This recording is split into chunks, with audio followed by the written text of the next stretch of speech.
Okay, it says we're on the air. Here's hoping. Yeah, here's hoping. Oh, wait, hold on. Hold on, it says we're streaming.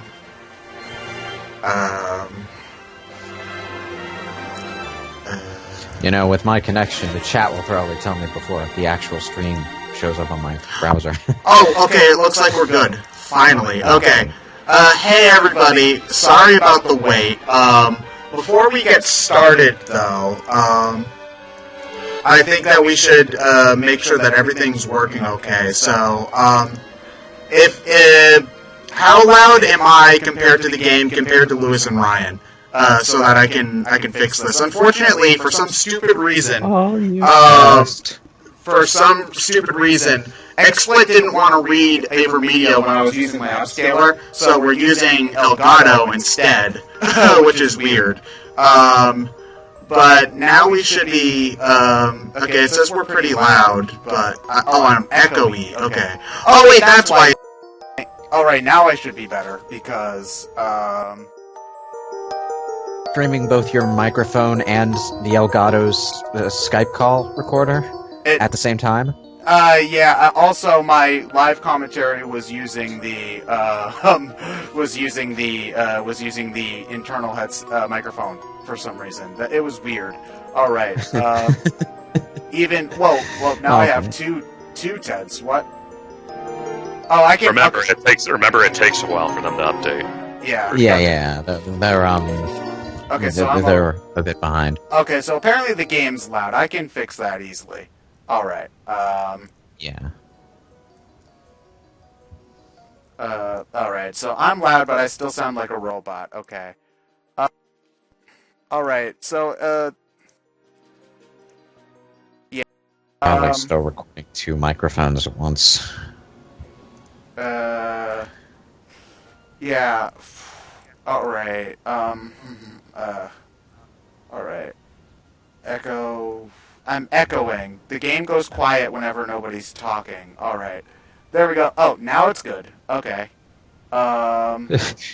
Okay. I'm just gonna chalk any weirdness up to Elgato's capture software being weird. Yeah, that's odd. It does have a very nice looking interface to it, though. I will give it that. Yeah. Okay, so... No, wait, I'm back to Robo.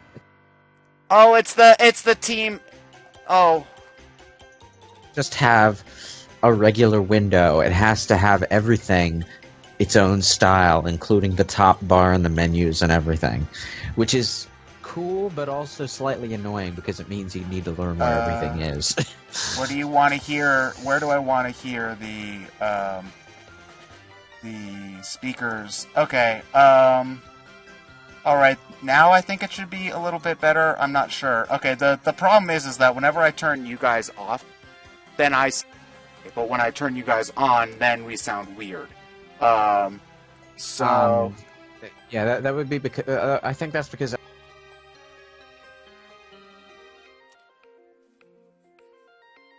your voice in the microphone. Okay, so if you were to turn off your own microphone, it might be better.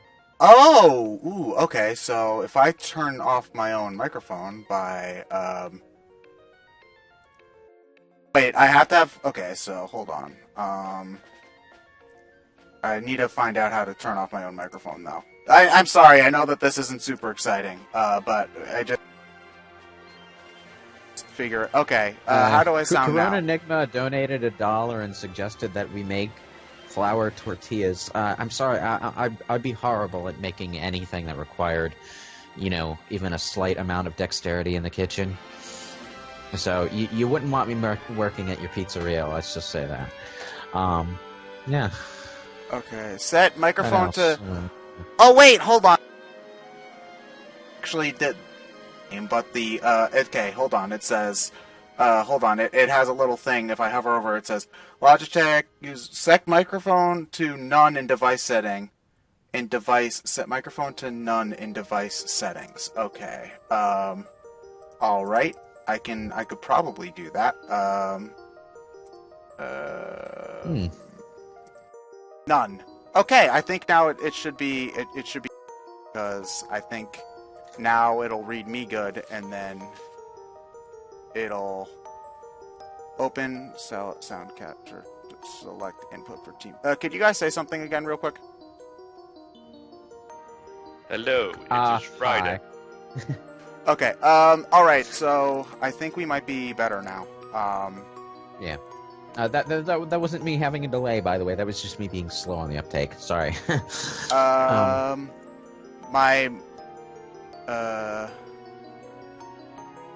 So normal Ted is best. Okay, look. Alright, it looks like we're good. Alright, so hold on, I'm just gonna do a quick audio test. The game audio is a little bit... Well, no, I was listening to the actual, like, stream. Looks like the... Okay, I think we're good. I think we're good now. So, anyway, we're sorry about that. We're, like, a half hour late. But... This is all on you, Ted. Yeah. Shut up, Ryan. Now we're going to be doing the Pit of 100 Trials. Okay, here's the thing. Since we wiped out, and by we, I mean I...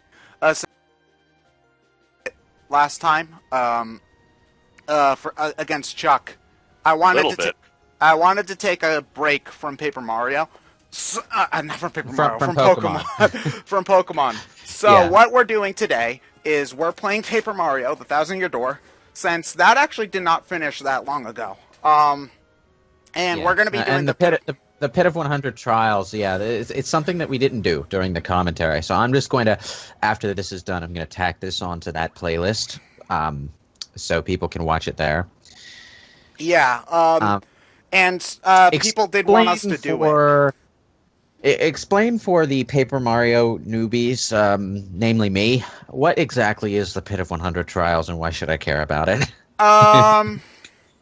You know the Cave of Ordeals from Twilight Princess? It's basically that, only there's a handful of new enemies, and there's an extra boss at the end. It's basically the game's main side quest dungeon. This game does have other side quests, namely the Trouble Center, but that would probably take a while, and I only want this to last a week or two. So that's why... I agree, Pickle Master. I do need to play the Thousand Year Door, but I have a bit of a problem. A, I don't have a copy of the Thousand Year Door, and B, my GameCube actually has a screwed up audio output that's really annoying because it only outputs one headphone ear of the audio, one speaker side. It's a pain in the ass, and it completely ruined my enjoyment when I tried playing Skies of Arcadia the other week. So, I think I need a new GameCube. Yeah, and because you sold your Wii, right? Yeah, I sold my Wii, and I want a GameCube specifically because I also have a Game Boy player. That little thing that you stick at the bottom of the GameCube and play Game Boy Advance and Game Boy cartridges off of. I have one of those along with the startup disc, which was really easy to find at the time that I bought it, but it's kind of hard to find now. So I want to get the right system to actually make use of that. Yeah, because if you don't have like a DS or anything, it won't work. You can't really play Game Boy games anymore. So yeah. Okay. Yeah, I need to find a GameCube myself because I think my girlfriend, who I'm trying to move in with, that's always difficult when you're halfway across the country. She has a Wii, so I could probably just play GameCube games off of that once we move in together. But I still need to find a GameCube for my Game Boy player. I'm sure you can find it. I'm sure you can find a cheap one or two at Too Many Games. Relatively, yeah, but it's not as easy to find as when I bought this one. When I bought my GameCube, it was like $25 at any old GameStop. You could just walk in and buy one. They were really easy to find and cheap as rocks. Okay, so I don't think that there's any... Okay, so what I'm doing right now is I'm buying badges. And I don't believe that there's really anything else that I need from the badge shop right now. I got power jump and I got an extra damage dodge. Oh, man, I really wish I'd known that there were versions of the GameCube that could even take component cables, Mr. Chat person. Mine only goes up to S-Video. It's weird. There are some models of the GameCube that only go up to S-Video, and S-Video is a pain in the ass because A, not every TV even has the damn input, and B, the actual process of plugging an S-Video thing into the television, it's like pulling teeth. Oh man. Okay, so we're gonna be so here's the thing about the Pit of 100 Trials. It's pretty hard, so and we've got like a million jam and jellies and ultra shrooms from the Palace of Shadow, so we're gonna be cooking those up real quick. I don't expect that I'm gonna need to use them before floor 50. One tip that I do recommend is that you can go to floor 50 to get the Strange Sack, which doubles your inventory space. And I believe that you could probably handle up to floor 50 by chapter 4 or 5, I would guess. So you could very easily, I think, go through the second half of the game with double the inventory, which would make things a lot easier. So I recommend no. Link X Minna for the win. You misunderstand. My GameCube doesn't have a component output capability. It wasn't built with it. I would need another GameCube that could use those cables in the first place, so that's not really a problem. The real problem is that for some reason, no matter what I do with my GameCube, it just doesn't output the left side of the speakers anymore. So I actually need to either repair the console or get a new one, and it would probably just be easier to get a new one. Are you sure that it's the GameCube and not the wires? It's the GameCube. I tried several different outputs. I'm not really sure what's wrong with that. Okay, because I think it was my N64. I ended up having issues with the wires specifically, and you can use like up to SNES wires for the GameCube. So, yeah. Is there anything else in here that I wanna? No. Okay, so hold on. So as for items right now, I've got 6 Jelly Ultras, so you know what? I think I'll be fine. Let's go do this. Famous last words. Yeah. Yeah. Well, the first 50 floors are probably going to be a joke, honestly, because we're end game. Well, Guys, they're the first floor. The first floor, I think, is probably just Goombas, if I remember correctly. Okay, so oh shit. I believe that that if we go down here, and then I'm trying to remember because it has been a while. Oh, ow. Yeah. Okay, I don't care. The one thing I will say about the Paper Mario games, I don't remember whether or not I said it during the actual Thousand Year Door or Paper Mario commentaries, but the visual style of Paper Mario was just a lot more timeless than, say, Super Mario RPG was. Super Mario oh yeah, guys, I remember I forgot to put. Okay, that was weird. I forgot to do everything today. Well, I put Stream Share on Skype, so you can watch it there now without delay. But it's just the Koopa Patrol was just kind of standing in midair for a little bit, and I found that funny. Okay, so I think it's that leads to come on, I don't want to fight you. You know what? Fuck it. Okay, there. Now you're out of my hair. Okay. Yeah. It's like I like Super Mario RPG. Like, I really like it, but I can't get past how old the graphics are, and it's like it did the pre-rendered CG sprites thing, but it also didn't do it as well as, say, Donkey Kong Country. So it's a lot harder on the eyes in the year 2016 than it was back then. Yeah, Donkey. I mean, the game must have looked great when it first came out, but I think it's because it tries to look more 3D than Donkey Kong Country did. Is probably why it doesn't age quite as well. Well, it's the isometric thing partly, but it also didn't age as well as, say, Sonic 3D Blast even. And that game doesn't even look all that great nowadays either. Yeah, it doesn't look all that great, but it does also have really smooth animations going on for a lot of things, so you can sort of look past it. a little better than Super Mario RPG, kind of. On the other hand, Sonic 3D Blast isn't all that great a game design-wise, so Yeah. I'm just surprised that the Genesis was able to do 3D Blast even that well. I mean, it was like what, a 96 game, so Well, the Genesis wasn't any worse than the Super Nintendo power-wise. I think it just had some issues with things that were closer to 3D graphics, like say a Doom game or Mode 7 kind of stuff. okay, yeah, that makes sense. All right. Doom, it needed the 32X, and the 32X port of Doom wasn't even all that good. And for Mode 7, I think it needed at least the Sega CD. So, Okay. I know I probably shouldn't even need to bother with badges so much, but generally I would recommend doing okay, yeah, Ice Smash, Ice Power. I'm just gonna go with something that I don't have to change an awful lot right now. yeah. So, when it comes to Like, badges. I think some people confuse power with capability when it comes to stuff like that, because I'm pretty sure stuff like Mode 7 and 3D graphics come down. Well, they're partly hardware power, but I think it's also the kind of stuff that the hardware is programmed to. Not necessarily programmed, but in the to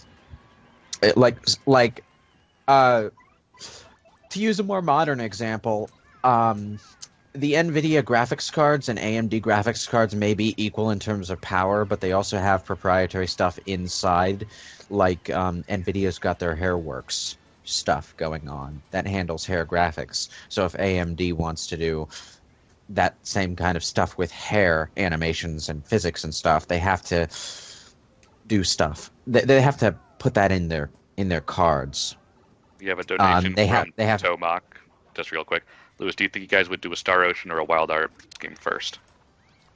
Probably Wild Arms, because I've played more of that series. I'm a major fan of the Wild Arms games. Star Ocean I've played, but I haven't actually finished any of it. I played a fair chunk of The Last Hope. I think it's called The Last Hope, the one that's on the PS3 and 360. But I only ever watched my brother finish it. I never beat it myself. And I've played a fair chunk of Till the End of Time as well, which is a good game. Rock Stupid Story, good game, gameplay wise. That's my some opinion of Star Ocean. Rock Stupid Story, great game. You should totally play it, but don't expect the story to be any good. It's just kind of a bunch of vaguely charming anime tropes wrapped up in a really stupid plot. But Wild Arms is a series that I've beaten the first 3 games personally, and I played maybe about half of Wild Arms 5. Haven't touched Wild Arms 4 yet, so Isn't 4 supposed to be the really bad one? Yeah, I don't know necessarily about really bad, but I would say unrefined, because Wild Arms 5 took a lot of its gameplay mechanics and streamlined them. So there are elements of it that are just clunkier in Wild Arms 4 than in 5. But I don't know much about the story, and I've heard from people who played Wild Arms 4 that on its own merits, it's not a bad game. It's just that Wild Arms 5 handled certain things better, which is, to be expected, because it was their first attempt at a new gameplay system. Wasn't there a remake of the first Wild Arms in the newer engine? Yeah. Actually, that's the version of Wild Arms 1 that I've actually beaten, although I have played quite a lot of the original as well, because I owned it back in the day. They're basically 2 different games in terms of, overall design. Gameplay systems are different. Dungeon design is different. World design is, everything is in generally the same location, but it's still different. I would recommend playing them both, actually, because they're Wild Arms 1 is a great classic PlayStation era RPG. It has a really bad English translation, but from a gameplay standpoint, it's a nice. Yeah, well, I would say Wild Arms 2 suffered quite a lot more than Wild Arms 1 in the translation department, but eh. The only thing that hasn't aged well in Wild Arms 1 is the 3D battle graphics. Actually, the sprite graphics that they use for the dungeon and overworlds are still really charming today. Really good animation, too. You said that the first Wild Arms was pre-FF7, was it? Yeah, slightly before Final Fantasy VII, I think it came out. Okay. Oh my gosh, Final Fantasy VII is such a Wild Arms ripoff. Well, no, they play basically nothing alike. Actually, like the only thing they really have in common is random battles. You know. Actually, if you wanted to point at two games that are good examples of how different RPGs of the turn-based genre could be, Wild Arms 1 and Final Fantasy VII are good ways to it's a good comparison to point to, because they handle everything from the way dungeons play out to the battle system in completely different ways. So, you know, I mean, there are a lot of people who talk about the RPG genre as if every game is the same. No, there's actually quite a lot more difference between RPGs than you'd think. That tends to be the common dismissal of entire genres is, oh, every game's the same. Of entire genres that I don't play. Yeah. You know, but like, you know, it's not as valid as in the case of one sports game to the same sports game of the next year, where the difference is mostly in the roster, which I get is an important thing to actual sports fans, but not so much to everyone else. Oh yeah, no. Whenever I make fun of like FIFA with my brother, they get really mad at me because of, oh no. Well, you know, I'm not. I would never actually say that a sports game is not worth playing to someone who cares about the sport. But at the same time, from a game design standpoint, to enthusiasts who judge games on those merits, I can also understand why no one cares. I'm not going to say I don't care about sports games because they're not well designed or they're not different enough. I just don't care about sports games because I don't care about sports. You know, sports games enthusiasts, go ahead and play them. Sports enthusiasts, have at it. There's plenty of room for the genre. You know, it's just when I grump about EA Sports, it's mostly because I'm grumping about EA as a company, and I have my own reasons for that, because they've screwed over other genres. Other games and other genres that I have, you know, my own personal reasons for disliking them for, like Dragon Age, for example, or Ultima. I put money into RPGs. We could just sell men every year. Well, you know, they're starting to understand that they have to let that genre have its time to cook before they put it out, because like I think the negative reception for Dragon Age 2 was like the final nail in the coffin. Because, like, okay, people complain about Mass Effect 3, but at least they gave them time. And, you know, the game is still, like, problems with how it was handled as a sequel aside, the game is still plenty substantial within its own rights. So, you know, you can't really blame EA for that entirely. I just want another Mario Baseball. Why can't I get another Mario Baseball? No, we have to make 15 Mario Tennises, even though Mario Baseball is the best Mario sports series by far. Or Mario Strikers, I love that too. Like, I was actually, like, we got Mario Tennis on 3DS and Mario Golf on 3DS. Mario Golf 3DS is fucking fantastic, for the record. So I was thinking, oh, we're gonna get another one on DS? No, they just made another Mario Tennis on Wii U, and I'm like, ugh, whatever. So... yeah. Well, you know, I always have had an easier time playing a sports-based game when it's wrapped up in that happy-go-lucky mascot stuff. So, yeah, like even golf, or if it's Hot Shots Golf, I have good memories of that. Hot Shots Golf essentially plays identically to Mario Golf. So you'd know exactly, because they're both made by Camelot, I believe. Yeah. And you know, it kind of golf is a hard sport to get into because of its necessarily slower paced nature. So Goal you of know, golf is having to that. play the least amount of golf possible. Are you talking about real world golf? Because real world golf is also really expensive. Like, golf clubs are probably like a $500 investment if you're getting cheap clubs. Not to And then mention... you have to pay dues to Yeah. a fancy country club. I would actually say that of all the sports video games, golf is probably the one I justify the most as far as playing the game over the actual sport, because getting into the sport is also kind of prohibitive because you need a really specific place to play actual, real, in-depth golf. Yes. Like, you can practice in your backyard, but like it's not as easy to find a good place to play golf as it is to find a good place to play soccer or basketball or something like that. Not to mention that a basketball costs like $20. A basketball costs like $20, and if you want a different course to play at, you either need to drive anywhere from like 5 to 20 miles depending on where you live.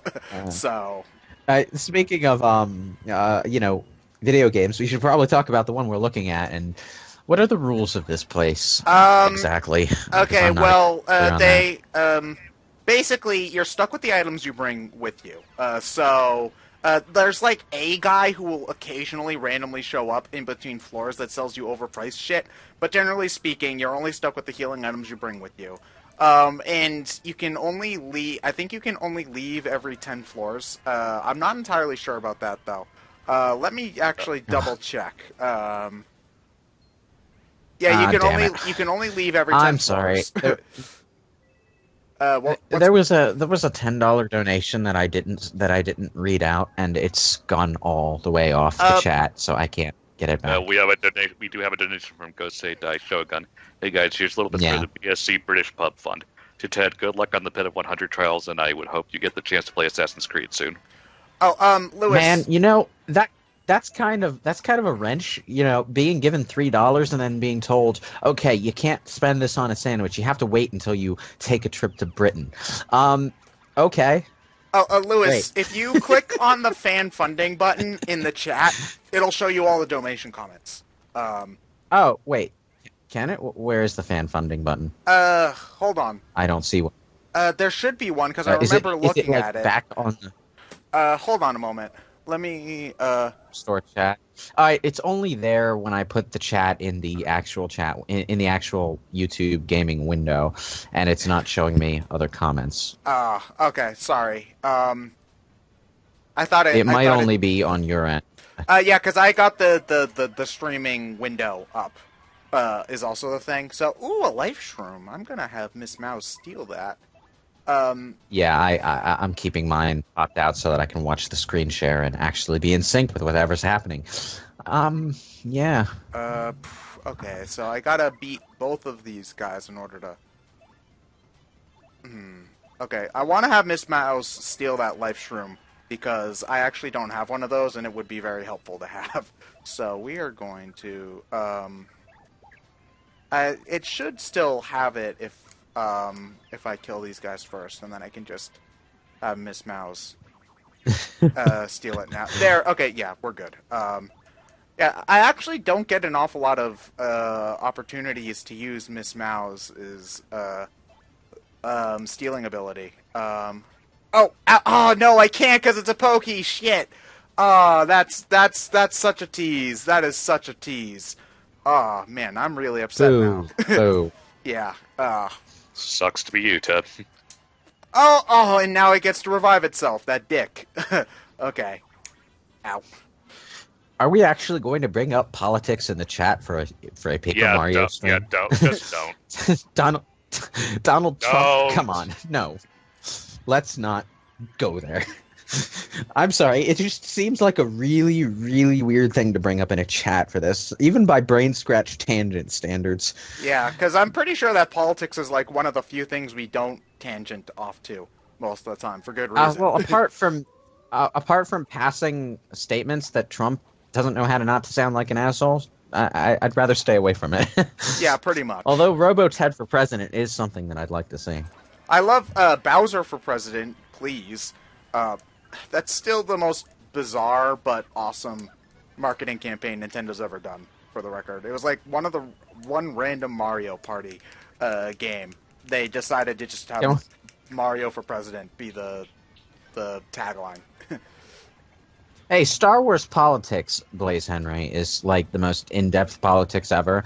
You got a bajillion faceless senators who are all yes men, and you've got one really bad guy who rules everything. And Natalie Portman. That's and Jar Jar Binks. That's deep, man. Now, yeah, and Jar Jar Binks, who has a face but is still a yes man. Ugh. You know, even the CGI Clone Wars series cannot save Jar Jar Binks. In fact, he's even more annoying there. I can't believe I'm saying that, but yeah. They brought him back for those? Just, you know... What does he do?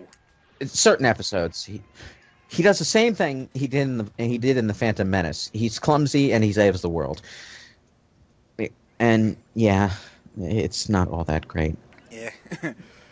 I should try like he's that made eventually. even more annoying by the fact that he looks really weird in the CGI style that they went with there. So yeah. I think I have seen pictures, and yeah, it's bizarre looking at him. Like he kind of it's kind of like comparing his not live action, but his CGI movie version to his Clone Wars version. It's kind of like comparing Final Fantasy IX's Kina Ken to his Yoshitaka Amano design. It's that fucked up.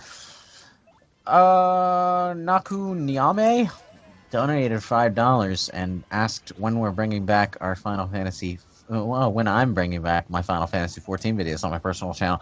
I'm actually not, because that would be redundant.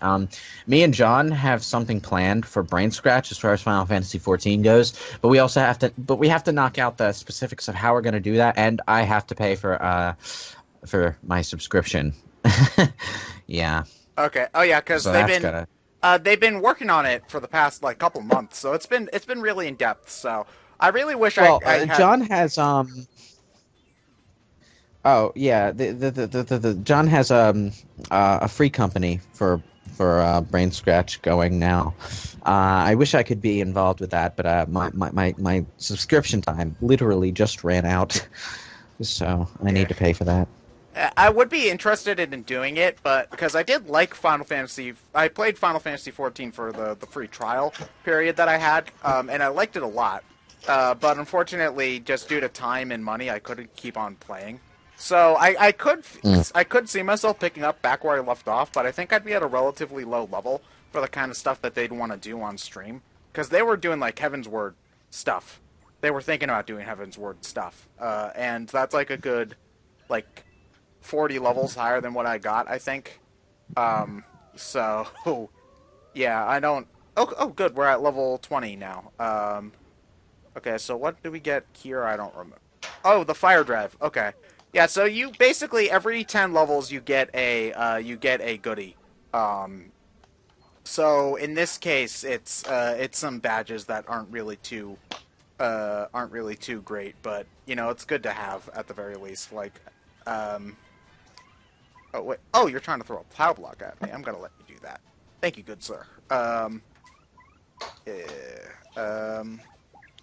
Ryan, have you ever gotten all the way to the bottom of the pit? Nope. Okay, because I think I did, like, maybe once back when I first got the game. But I haven't done this in forever because... I generally... You're throwing me another one. Okay. Sure, I'll take that. I normally don't bother with the Pit of 100 Trials when I'm playing the game on my own. I normally stop after... No, there's really no need to. Like, you get some okay badges, like... The badge you get for beating the Pit of 100 Trials, the return postage badge, I actually don't think is worth it, personally. It does kind of seem a little tedious to go through. Like, you only really care about it when you deliberately setting out from the very beginning of the game to do a 100% playthrough. I mean, granted, it is a fitting challenge, and I prefer this one to how they did it in Super Paper Mario. Because in Super Paper Mario, there's not just one Pit of 100 Trials, there's two Pit of 100 Trials. And you have to go through the flop side pit twice, because it's stupid. Why do you have to go through it twice? What? What, Catherine? Do you remember when I was playing Final Fantasy The Four Heroes of Light? Yeah.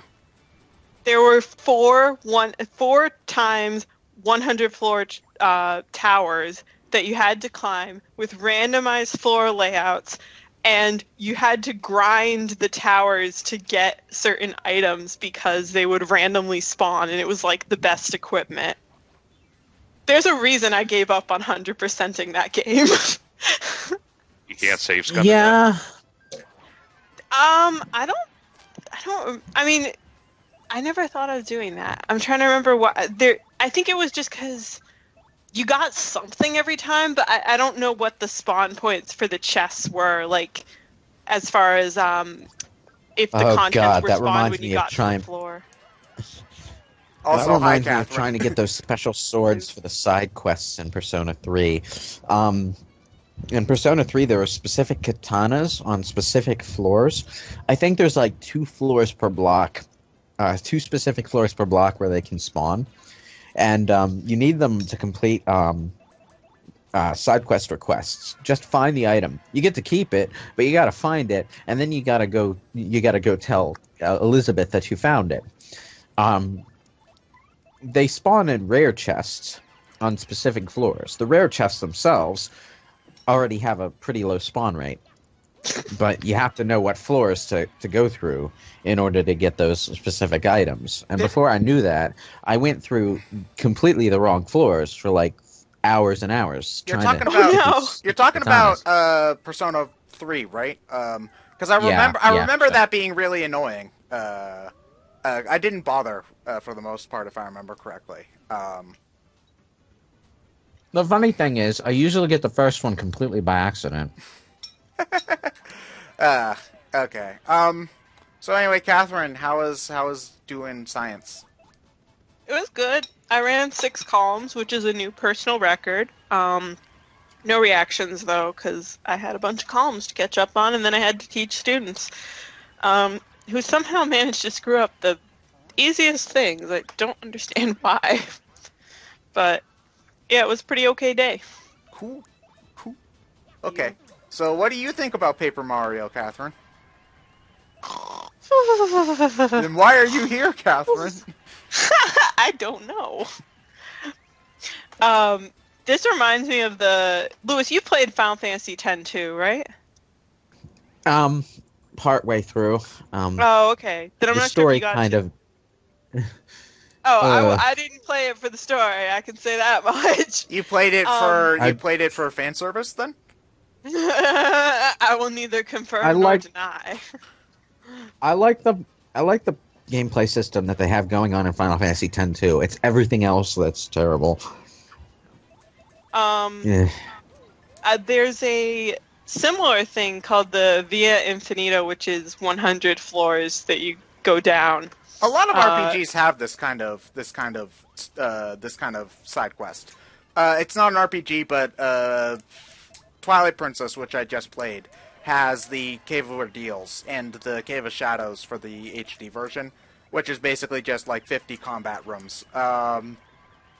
There was something else too, but I don't really remember.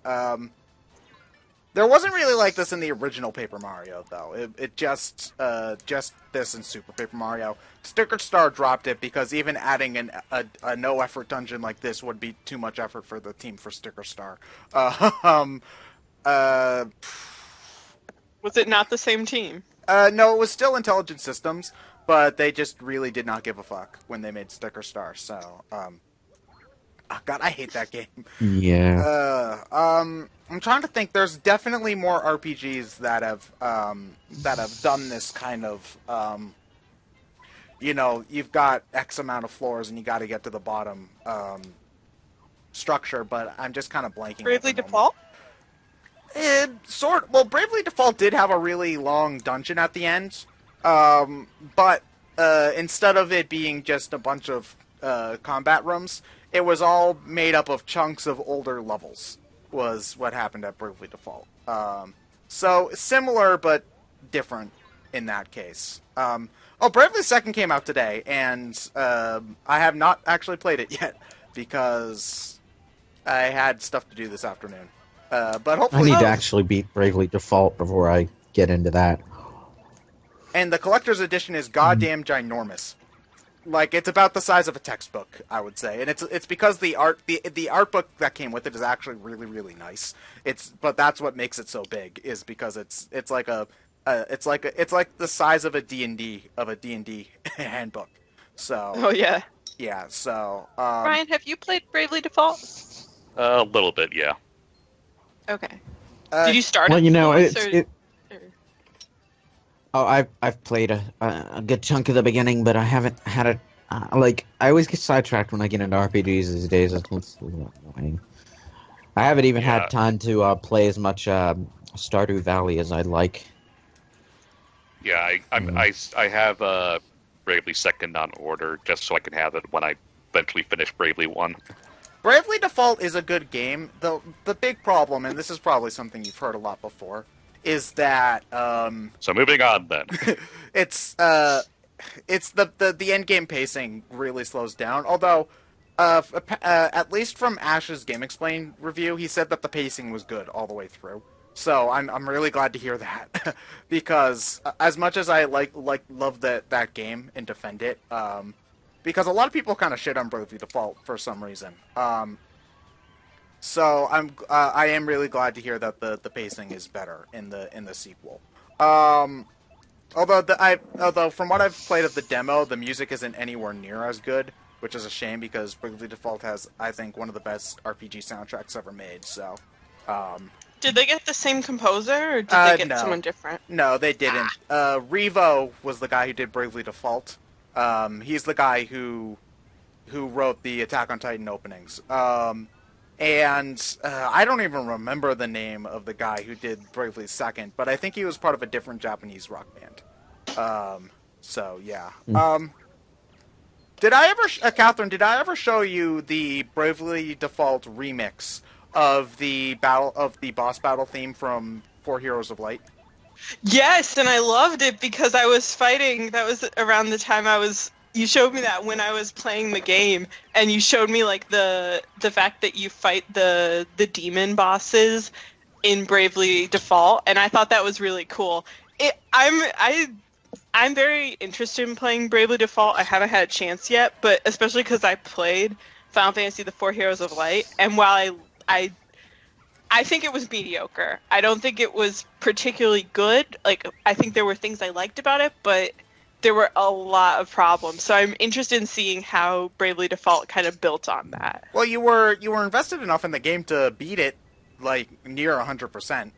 Like, you played it a lot. Yeah.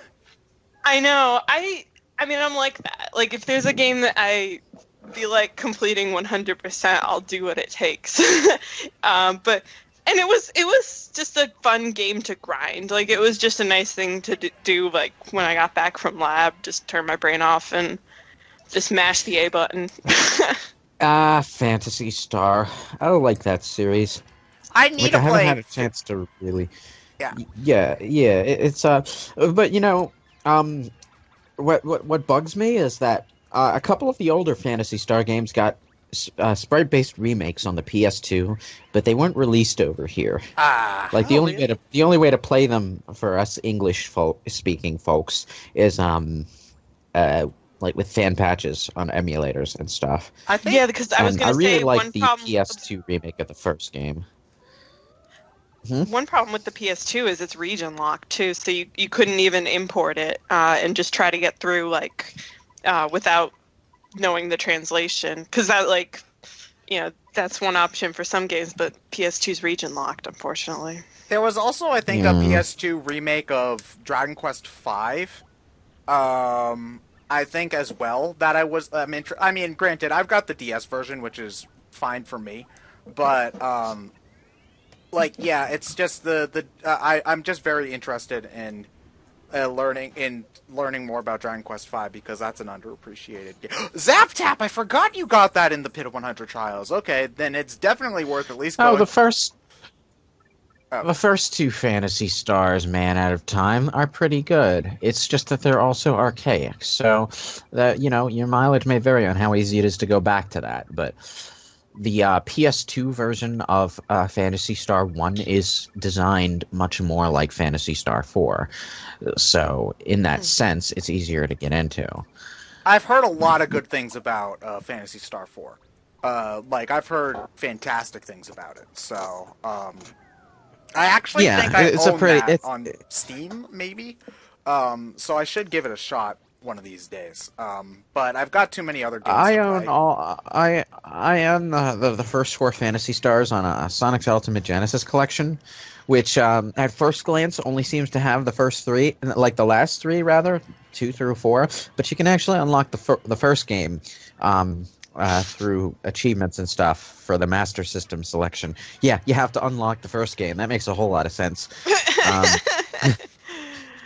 Sonic's Ultimate Genesis Collection is stupid. It only has American cartridge art and manuals and covers and stuff, even in the UK, which is weird because it was the Mega Drive in every country other than here, but it's the Genesis now. Well, Mega Drive's I guess. The Genesis is the superior console because it didn't have to play at 50 hertz. What up? No. It was also the Mega Drive in Japan. Which I'm pretty sure played at 60 hertz as well. It was only 50 hertz in Europe, I think, because of their television standards and whatnot. Genesis is better. but you know, it's like, okay, they put in nothing but shots of Genesis cartridges and Genesis manuals and stuff for their museum. Probably because they thought, oh, we want to appeal to the American market. Fuck those European assholes. But you know, it would have been really interesting for a lot of American gamers to see the artwork for those other regions anyway. So why? And also, it's like it's got. You have to unlock Phantasy Star 1 by doing stuff. And you have to unlock the arcade versions of much inferior Genesis ports, like Altered Beast and whatnot. So essentially, in a couple cases, you got the same game twice. And yet, apparently it was too hard to just download a combined ROM of Sonic 3 and Knuckles and port that into the game. Why? I don't understand why they couldn't do that, because the other Sonic collections that we had before Sonic's Ultimate Genesis collection had Sonic 3 and Knuckles working just fine. Mega Collection's a great collection. I wish I had a GameCube controller that had a D-pad worth a damn. Here's the corker. Okay, I'm pretty sure at around the same time this came out, the Wii Virtual Console had a working version of Sonic 3 and Knuckles anyway. You just had to buy both games and then you could play it. Yeah, I believe so. Yeah, that's how it worked. Yeah. Also, it doesn't have Light Crusader on it, and that automatically makes Ultimate Genesis Collection disappointing to me. Light Crusader is awesome. It's actually one of the lesser-known games by Treasure. It's an isometric action RPG where you play as this really stereotypical blonde knight going through a labyrinth. It's one of those games where you've got one hub town, and then you just go deeper and deeper into a single labyrinth dungeon for the entire game. But it was kind of it was one of the action RPGs in the 16-bit era that I kind of appreciate for not being a ripoff of The Legend of Zelda. You know? Would you compare it to Ys at all in terms of gameplay? Like aside from Brian, Ys. Ys? Yeah. No. No, it's not. No, not Ys either. Although didn't Ys come later? I think the first Ys came out in like 80 something on like like the TurboGrafx or the PC. It had like a million ports, but I'm pretty sure it was before the 90s. I guess there's some retro version of Ys that I've never seen before. Yeah, it's because the version of the original Ys that I have is pretty clearly PlayStation and up. Yeah. They do have better. I recommend if you're going to be playing. I recommend if you want to get into Ys, get the Super Collection, not the PSP oh shit! I forgot these guys did that much damage when they're flipped over. Damn, that was a bad idea. Ted, that Koopa in the audience just literally gave you the home off his back, the shell, and you hit him. Why? Oh, good luck with the pit, regardless. That one comes from anti-AI allegiance. I'm sorry. It was a reflex. Like if a Koopa's throwing their shell at you, I press the button. So, well, not like like I know that the defense shell is an item, but like Mario games have taught me that if a Koopa's throwing their shell at you, to hit it. So I always feel bad when I hit the audience, but he deserved it. He went at me after me first. Vivian looks so cute when she walks. She floats. Yeah, she doesn't really walk. One thing that's weird about Vivian though is that she doesn't when you're in the air, I should say, Vivian doesn't jump. Her body just kind of extends. So if you're ever in a platforming section and Vivian's off the platform, her body just extends all the way down to the floor, and it's actually kind of strange looking. Okay. Yeah. I think I should get you to try this game, Catherine, because I really do think you'd like it. You know, Mario aside. You know that mega list of games that I need to play eventually? Yeah. This is probably after Fire Emblem Gaiden. Which is at the bottom of my list of Fire Emblem games I need to play. You'd rather play NES Fire Emblem before Paper Mario: The Thousand Year Door. I have no interest. You know, if I had that, if I had a list of games that I wanted to play with that many Fire Emblem games on it, I'd probably space them out because playing a whole lot of Fire Emblem all in a row would probably wear me out and burn me out. As much as I love Fire Emblem Fates. But you know, I think the Fire Emblem game that we all the Fire Emblem game that we all need to play, like absolute must play, is obviously the Legend of Korra game on the 3DS, because that was the most amazing licensed game ever. I'm a crazy liar, by the way. Was it Fire Emblem? You recorded that recently, right? I thought that the Korra game was by Platinum. No, that's the console. There was the console PC one is by Platinum, and that's an action game. There was a 3DS Legend of Korra game that was pretty much a poor man's ripoff of Fire Emblem Awakening, except it's like I hear it's like 4 hours long. Like, how do you even have a game like that that's 4 hours long? What the hell? That sounds like Lynn's story in Fire Emblem 7, and then they just were like, all right, that's it. We're done. Well, when I was like if it was just Lynn's story, and then no Eliwood or Hector story. Fun fact: I think Fire Emblem either the same Christmas or the Christmas before I got Thousand Year Door, and I would only ever play up through Lynn's story because I always got frustrated after I got to Eliwood's story because that's when the game gets hard. So, yeah. Yeah. Like, I mean, I like Fire Emblem 7 a lot, but the problem is that going back to play it, is that Lynn's story is really hard to get through nowadays, because I know what the attack triangle is. Yeah, I know archers are bad. Dude, the tutorial in Lynn's story is not that bad. It's not Alia level. Like, and I know that's a pretty low standard. Well, no, I'm not necessarily talking about, like, the tutorials themselves. I'm talking about how kind of simple and brainless the chapters are themselves. Yeah. I'll get that. The Sacred Stones, I think, is the one that comes after the other GBA one. Yeah. Yep. Sacred Stones is Fire Emblem 8. Yeah.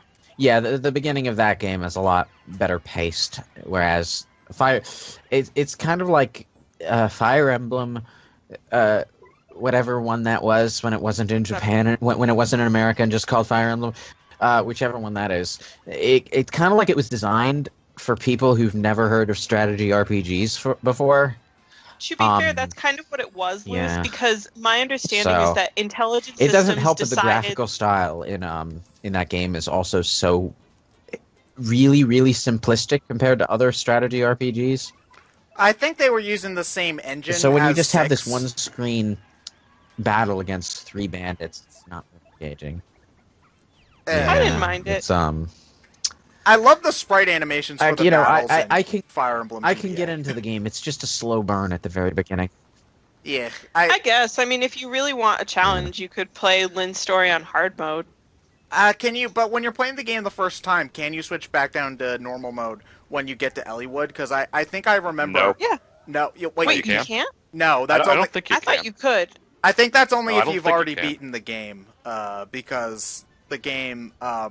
I'm pretty sure that's if you've only beaten the game, because you can just start at Elliewood's story after you beat the game, and that's when you also get Hector's story, which is basically like a hard mode, but also like 5 extra level. No. Hector mode is not. Hector mode, I don't think by itself Hector mode is. I think Hector mode is about comparable to Elliewood mode on normal. It's just that Elliewood hard mode is significantly easier than Hector hard mode. Hector hard mode is brutal. I could have Hector sworn mode, you get some different. Huh. Okay. I'm surprised because I thought that Hector mode was at the very well. Maybe it's just the extra levels in Hector mode that are harder, like that are particularly hard. Huh. Okay. I don't know because I haven't played Hector mode and I still need to finish Elliewood mode. But I mean, Hector mode I think is just supposed to be different, and you also you get certain characters, like you get Farina, the third Pegasus sister, and it's just I think it's meant to kind of show the events from a different perspective, namely Hector's perspective, as opposed to Elliewood's. So I don't know. I mean, the whole thing with the Fire Emblem 7 and Lynn's story feeling like a tutorial, my understanding is that Intelligent Systems partly created Lynn's story because they decided that Fire Emblem 7 was going to go outside of Japan for the first time. So they were like, all right, we need, this will be a nice they didn't really need to do that. It's not like outside of Japan has never had games in that vein before. I mean, back when they were still under the impression that we didn't want them, we had Shining Force. After that, we had Final Fantasy Tactics, and I think other tactics games in the same vein. We've also had at the very least games on the PS2 in the same general. Well, it's not like Fire Emblem 7 is like Final Fantasy Mystic Quest, though. It's not. It doesn't think you're a baby because Elliewood mode does get plenty difficult. It's just the beginning is really slow. Is unfortunate. Oh my gosh. Yeah. So that's really the thing. I do want to beat Fire Emblem 7 eventually, but that's gonna probably happen after I beat Fates, and I'm very tired of Fates at the moment. So eventually what I'm going to do is I'm just going to plow through the rest of Birthright. I'm not even going to get the kids because I don't think I need them. And then I'm going to do Revelation when I'm in the mood to play the game again. So that's my plan for Fire Emblem at the moment. Louis, I'm curious. You mentioned a couple other series of tactical RPGs. Can you think of any pre the release of Fire Emblem outside of Japan that were on a Nintendo console? Because if people had, because back then I presume it was a while ago when I was a kid, I don't think it was as common to have multiple consoles. So if someone just had a Super Nintendo, and would they have had access to a tactical RPG? Were one of the Final Fantasy Tactics games on the GBA before Fire Emblem, I think. I don't know about the date. I think I think Game Boy about Advance had several games that might have predated Fire Emblem. There were two Final Fantasy Tactics games. There was also a remake of Shining Force on the Game Boy Advance. I'm not sure about Super Nintendo though. I never had one, so I can't say. Yeah. I mean, I'm sure there were. There's a lot of RPGs. It's just thinking of something specifically tactical. And Fire Emblem does have some things that are unique to Fire Emblem, like weapon triangles and things like that. I'm pretty sure is a mostly. No, that's not unique. Fate Grand Order has weapons triangles, except it's class triangles. It's not unique. That kind of mechanic, it's come in a variety of different forms, but I don't think it's unique to Fire Emblem.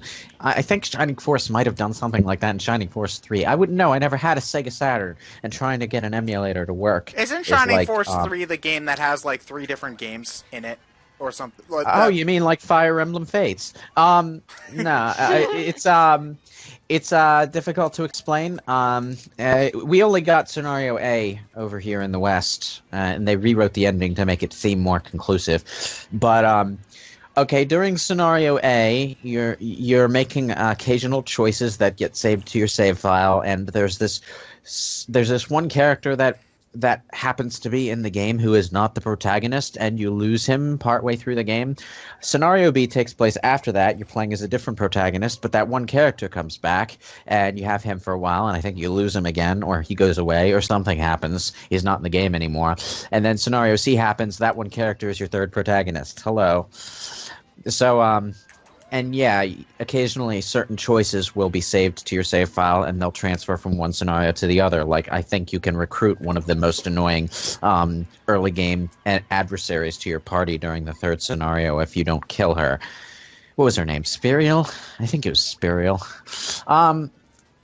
Yeah, most of the stuff I know about Shining Force 3 is secondhand because fuck it, I can't play the goddamn game. Getting an American copy, I think the price rivals Path of Radiance, and trying to get it to work on an emulator is not working for me. Not to mention, for something like that, I'd want to play all three versions. I really want to play that game too. I'd want to play all three scenarios personally, and you can't do that in the U.S. unless if you have a translated cart. So, yeah, I don't, that's something that I think that they might want to, that would be good for them to remake, but I don't think that's ever going to happen. Because I think Shining Force isn't really being used very much by Sega at the moment. What is being used by Sega besides Sonic at the moment? Well, Sonic isn't Hatsune Miku. Sonic isn't being used by Sega, Ryan, because there hasn't been a new Sonic game in, 18 months. That means the franchise is dead, and they're never going to make a Sonic game ever again.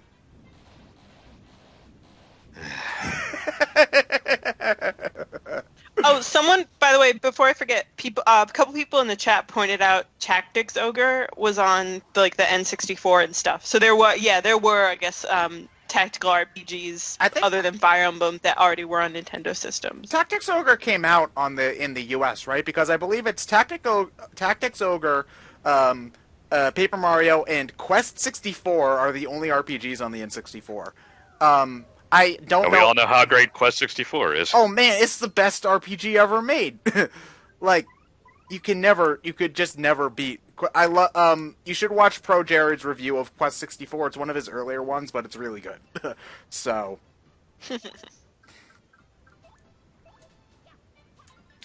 I should show you Lagoon, Ted. It's this really bad RPG, sort of Ys-like RPG for the SNES.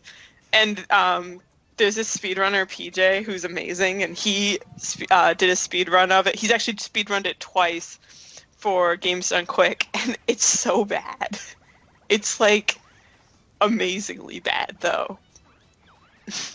Why can't people just play good games? Because it's PJ. He likes playing bad games. Someone asked me for opinion on Fate Stay Night's Heaven's Feel being announced to be a movie trilogy. I haven't read the VN, and I only know little snippets about Heaven's Feel, but from what I know, there's a lot to adapt. There's a lot that happens that's pretty unique to Heaven's Feel. So I don't mind it being a trilogy if that gives you devoutable time to really explore everything that happens in Heaven's Feel. And then Aniplex of America will price gouge the hell out of it once it gets over here. Dude, oh yeah, the thing with it being a movie, it's not even going to be on Crunchyroll like Fate Zero was, because at least I can watch Fate Zero on Crunchyroll, but crap. Why do I love Ufotable so much? I hope you have $500 to spend on Blu-rays. Pretty much. I'm sorry, my internet dropped. It happens. And god damn it, that is exactly what they did with the Persona 3 anime movies. Because, instead of actually doing a localization... I think he dropped again. What? Whoa. I just ran into the mover to run... What? Okay, whatever. I'll take it, but, Someone said, just because you're correct doesn't mean you're right, Catherine. Well, you know what? The archer class really is made of archers. Except for Gilgamesh. For some reason. Yeah, I thought the archer class was made of strippers, from what I've seen. No, that's just Gilgamesh being Gilgamesh and not caring about anything. Dude, Gilgamesh is in Fate Grand Order, and Kid Gilgamesh is in Fate Grand Order. I need to play that game. Oh, and wait. Ryder, Nairman, you'll like this. I don't know why I called you Nairman, but Ryder, Fate Zero Ryder is in Fate Grand Order, except he's like 12 years old for some Wait, reason. hold on. What? Is this Fate Stay Night Babies? Fate Stay Night Babies, making all your dreams come true. Oh man. Gosh, that would be. Now I'm picturing Kid Gilgamesh versus Kid Ryder. What the hell? Another one? Dude, What? Does the game just not want me to play the game? Like, no, dude, I don't want to skip levels. Like, go. No, bad. Ugh, whatever. Sorry. It's just, okay, so basically that little guy there, you can pay him money to either send you back to the beginning of the dungeon, or to send you down a few floors, but he's shown up like 3 times in a row, and it's absolutely absurd that that's happened, so, okay, whatever. Yeah, okay, so we've got the strange sack now, so now I can carry up to 20 items. But the thing is that I've got 6 Jelly Ultras, and I also don't want to be here forever and doing the first 50 floors again. So we're just going to keep on going. Press on, warrior. Yeah! Okay. Ooh, new enemy.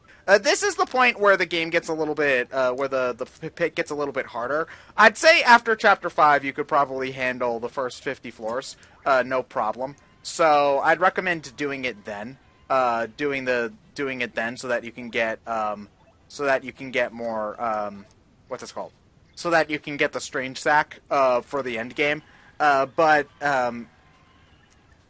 you don't really, but I don't, yeah, just do it then. Sorry, I'm really kind of out of it right now. Also, I believe this guy can steal your badges, which makes him a joik.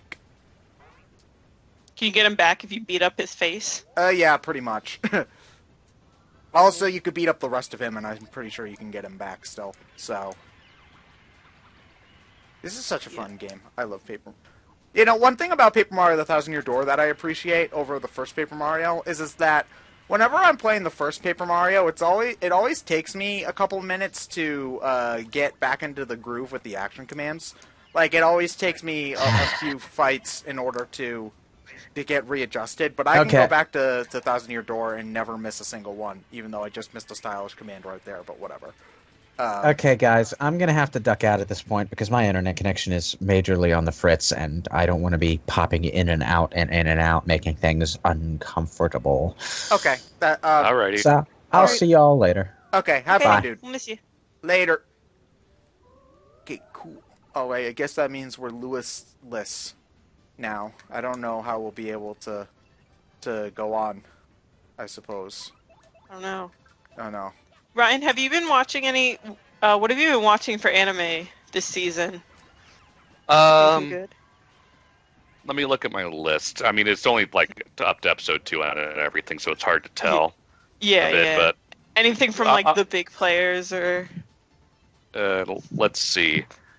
Well, anything. Well, it's kind of weird because unlike last season where there wasn't as much as I wanted, but what was there was really good. This is like a lot of decent stuff, but none terribly like falling into that great category. The only thing I can think of is Cabaneri of the Iron Fortress, which... Oh, not Attack on Titan! Dude, that looks so awesome from just like the trailer. But I was like, okay, someone's riding on Attack on Titan. Yeah, the animation's really good, so... Yeah, is that by Studio Wit or? I think so. Okay, I can't remember, but yeah. Ted, yeah. Did you check it? What? Whoa! What, John? Did you beat Chuck yet? No, John. John, we're not playing Pokemon. We're playing Paper Mario Sticker Star. I mean, Super Paper Mario. I mean, Color Splash. I mean, no, wait. Sorry, I don't know. We're doing the Via Infinito, John. We're gonna fight the Mega Tomberries that are just walking fuck around. That place. Dude, Yeah, giant Tomberries, huh? Even then, I didn't even get that far in V. That's 10-2, right? I got to the bottom, and I fought. I forget who it was. I think it was Maester Mika. I think he was the one at the bottom. I couldn't get past the... Fuck, I don't even remember the thing's name. It was like a giant dragon. Dude, those dragons! Those are awful. I think I might have used the catnip trick. The one where you use the catnip. That's the best. Catnip, trigger happy, North American strategy for the win. You can't do that in the HD remaster, though. What the hell? Okay. We're just gonna make both. Do you want to see the dude again? Oh yeah, I'm just gonna make both of us invisible, so you can't do anything this turn. Ugh, jerk. Okay, looks like I'm defending. All right. Sorry.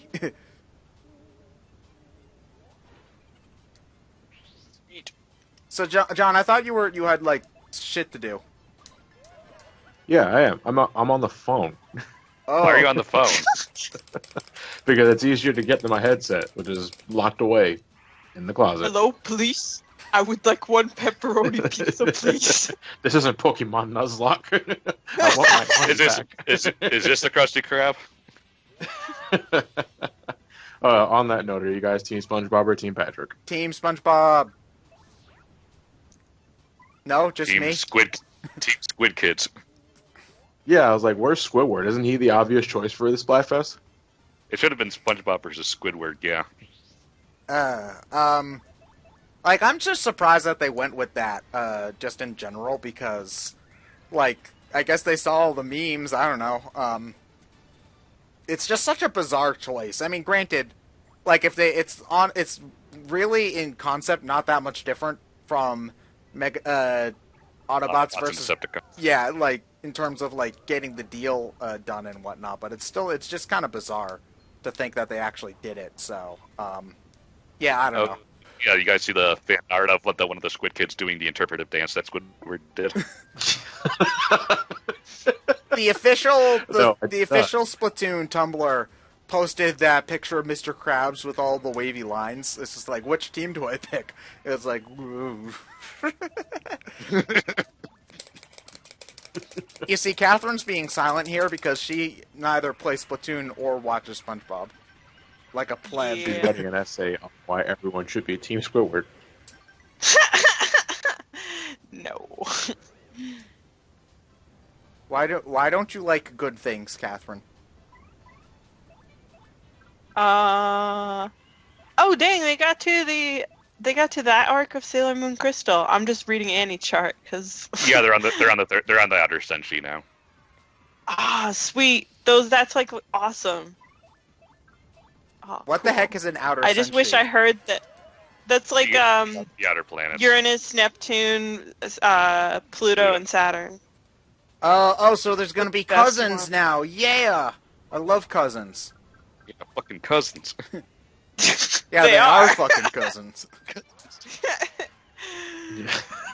Dude, they had to censor that so much. I remember I found when I was younger, there was some website I found where they made a list of like all the edits that have been done for the English dub, and it's like ridiculous.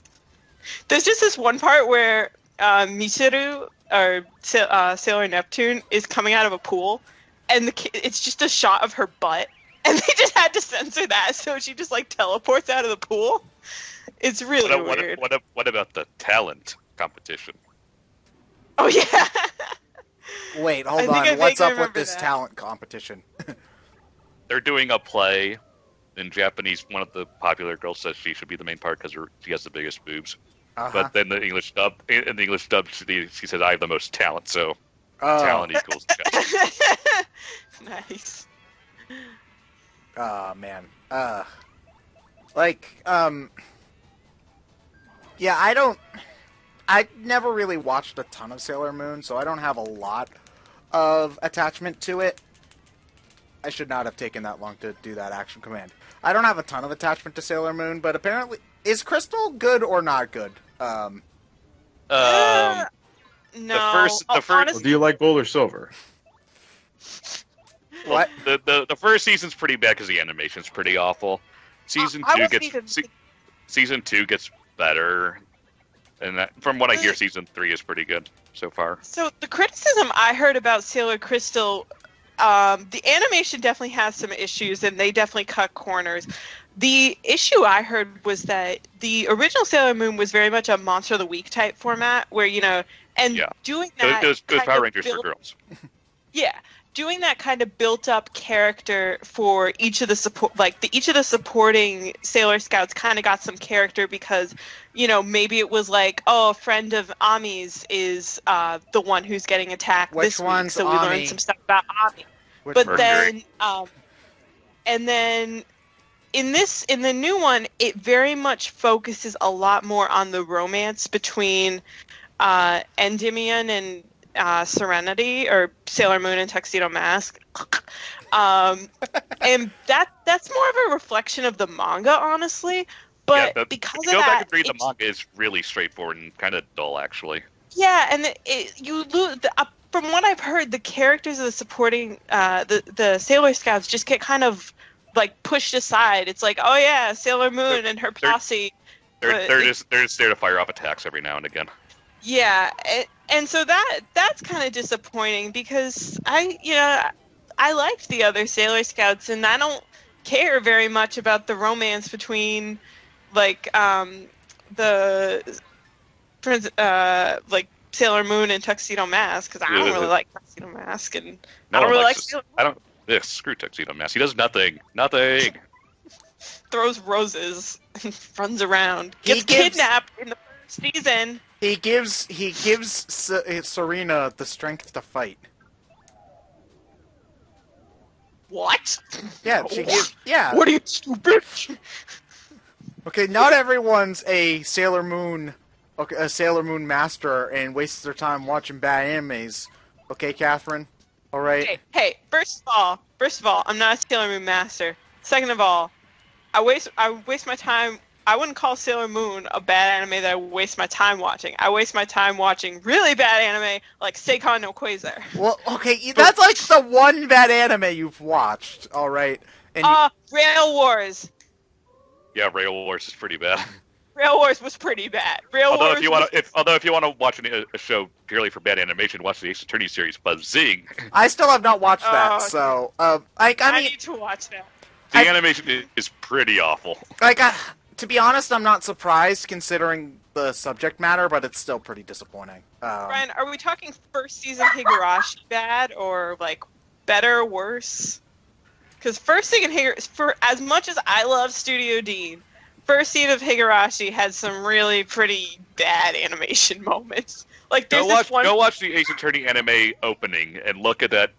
Well, look at that Nick running cycle. It's like 3 frames. Run like for a minute and a half. Is that all it is? It's a good chunk. It's a good chunk of the opening, but it's like 6 frames. Nick can't run. Yeah. Like, Nick isn't in shape enough to run. Like, come on. Have they even played the games? Also, in the opening, Nick and Edgeworth have this big old kind of symbolic back and forth a la Death Note. Death Note's opening. Yes, except probably not as well animated because no, not even close. Madhouse is pretty good. Anyways, but yeah, what was it? Yeah, it's kind of disappointing that it got clearly. I'm sure what it is it got a low budget, but if it's popular, which it probably won't be, like it could get a better budget because that's what happened with Higurashi, where season 1 that definitely did not get as much of a budget as season 2 as far as animation goes.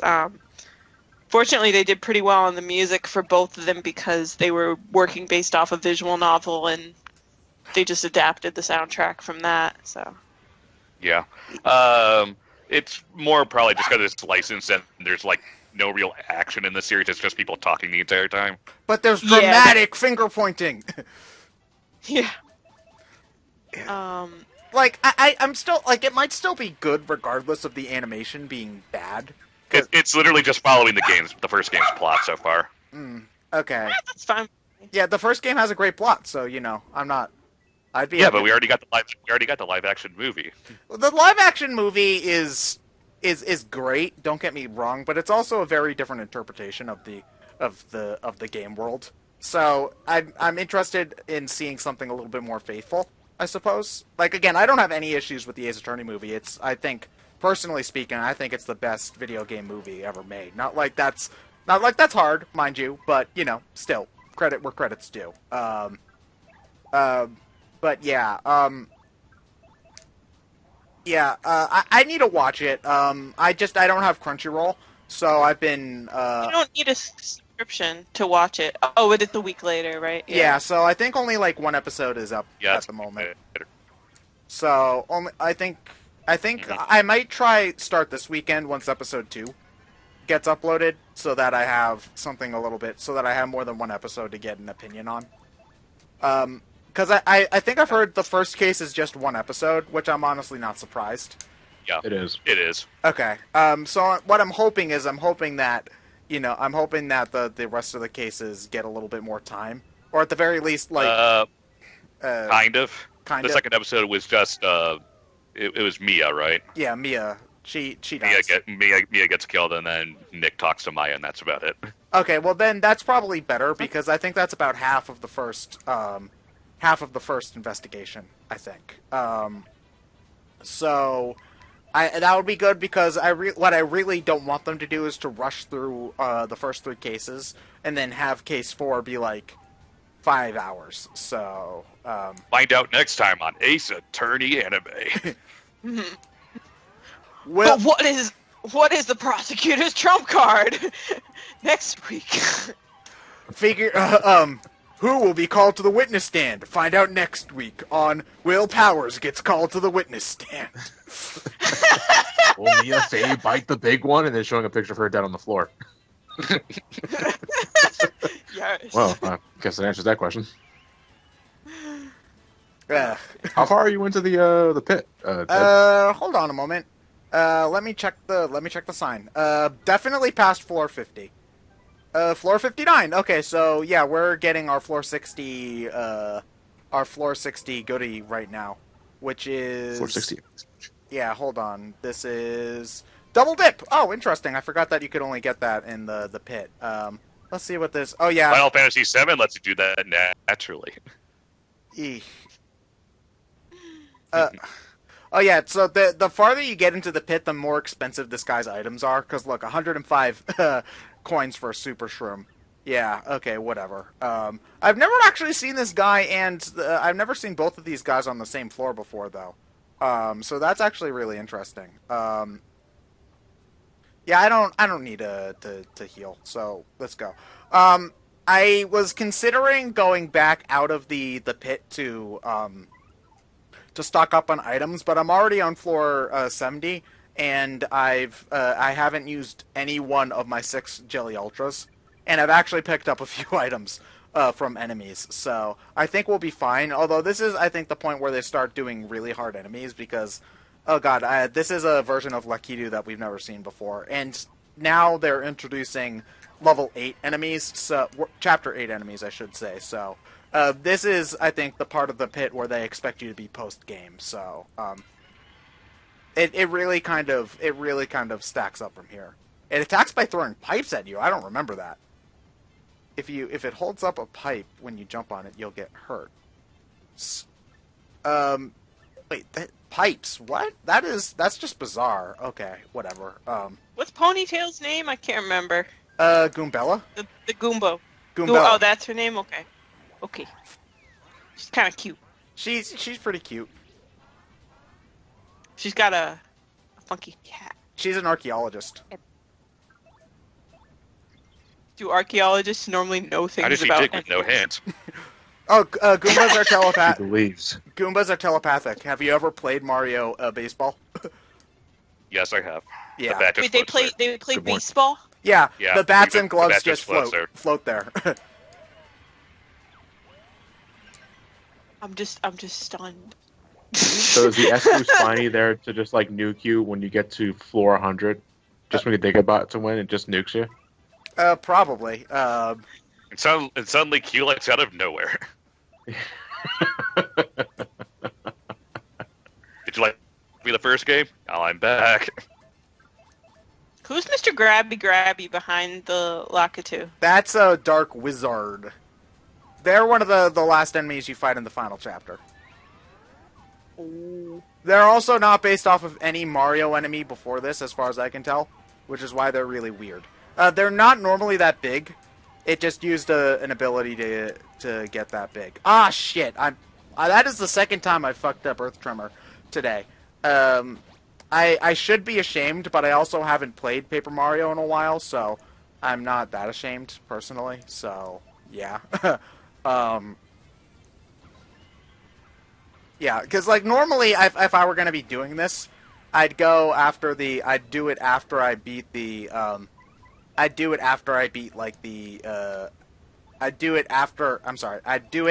right after I beat the game, but I also haven't played Paper Mario 2 in probably about a year, I think. So, that's, I think, why I'm so off my game at the moment.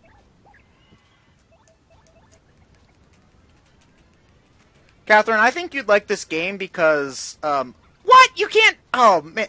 BS. Because of horse shit like that! I really do think that you'd enjoy this game a lot, though, Catherine. You should try it. Everyone has the right to a wrong opinion. Yeah, like you.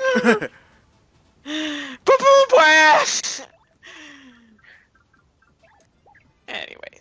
Yeah. John, you did a Metal Gear marathon recently. Yes. Okay, I have a Never very again. important question. That I have an important question that was not answered by your marathon.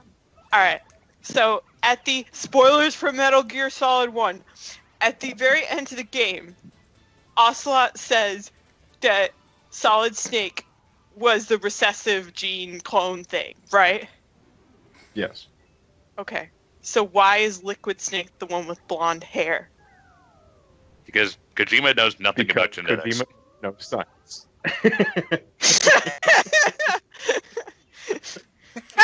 Alright, that's a fair answer. If anything, just doesn't make sense even in context of the universe. It's just Kojima doesn't know what he's doing. I love how he's just like... Dude, I love when Kojima was like, there's a very specific reason for Quiet being dressed the way she is. And when you find out, you will feel ashamed of your words and actions. No. She breathes through her skin. Okay. She breathes through her skin. I don't feel There's ashamed. a 5-minute sequence where she's skimpily drowning in the rain with Snake Dude. in some sort of dance Dude, sequence. that was like, if what they were going for was like, oh, she's enjoying something. Like, no, that was like a striptease, basically. I'm like, yeah. Feel bad. You should be feeling bad. Put that boner away. Put that boner away. Is that what he was meaning? Good Like, boner. No, he just wanted a character not wearing clothes.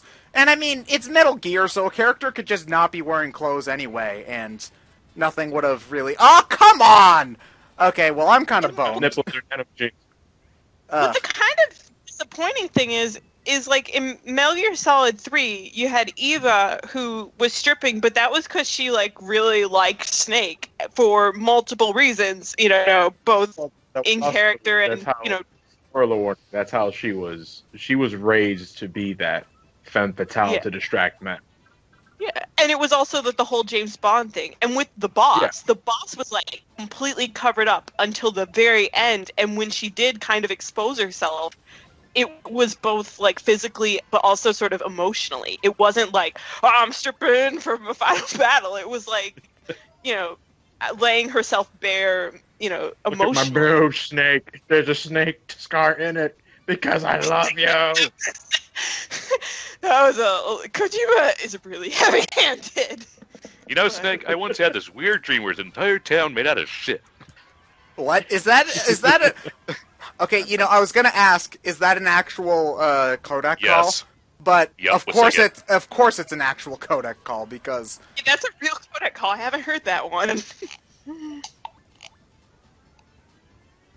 We're smelling shit you could possibly imagine. Okay. I like the one about the glowing mushrooms, where he's like, if I eat the glowing mushrooms, they'll recharge my batteries, won't they? And Paramedic's like, whatever, Snake. And then he's like, I ate the glowing mushrooms, and they recharge my batteries. And she's like, I don't understand. I think you're You're full crazy. of shit. Pretty Now, much. about that giant walking tank. I Put on that mask that allows you to blink. What? took the seasick medicine. I took the painkillers. I'm not seasick anymore. Snake, that wasn't actually supposed to do anything. It's a placebo effect. Ha ha ha ha ha. Then why did it work? Horse, like, everybody who decides that their name should be Snake in Metal Gear kind of gets really kind of the shit kicked out of them, unfortunately. No one decides that their name is Snake, that it's a code name. Okay, Catherine, Yeah, you we're know talking, what? but you know what? For the better, because it's sort of lazy too, because Snake's real name is John or Jack, which is also Raiden's name. Well, Jack anyway, and Snake is David. Yeah. I heard that part of the thing with Raiden's name being Jack, and shout out to Super Bunny Hop, who's done some pretty insightful videos on the Metal Gear series, that Raiden's name being Jack also might be a reference to, like, a jack as in what you plug something into, that because jack is how we plug in and experience the game. Maybe, I guess. A game theory. Oh, I walked into that one. Okay, so I've got 3 extra flower points. What should I use them on? Badge points.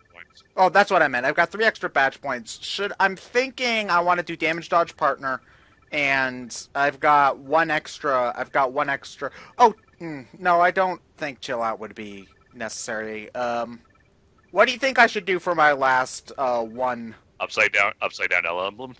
No, I've only got I don't have the Wario emblem. I just have the Luigi emblem. I did put it on though, so we will be Luigi Mario.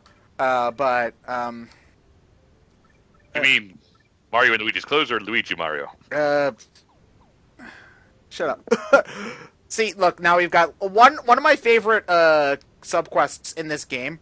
Requires, like, this woman wants to meet Luigi. So in order to do that, you get the Luigi emblem, you put on Luigi's clothes, and you talk to her. And then the real Luigi shows up, and then she goes on and says that Luigi is the fake Luigi, and that you're the real Luigi, and then she gives you something for it. It's absolutely hilarious. I love this game. We going to the Waffle Kingdom? No, there's no This is the game where the Waffle Kingdom started from, though. But we don't ever get to go there.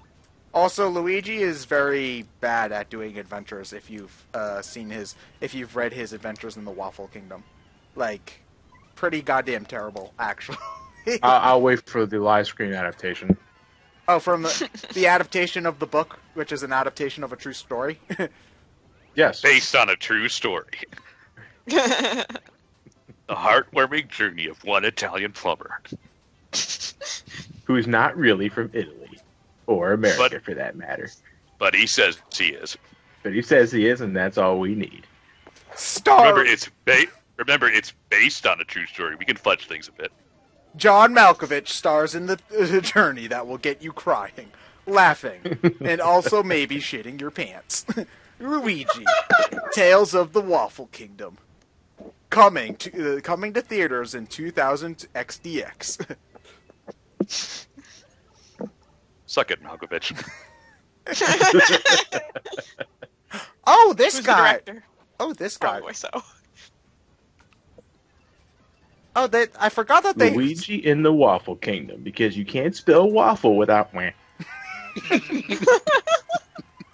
So Waluigi was the true mastermind the entire time. He's at the post-credit scene inviting Luigi to the Avengers.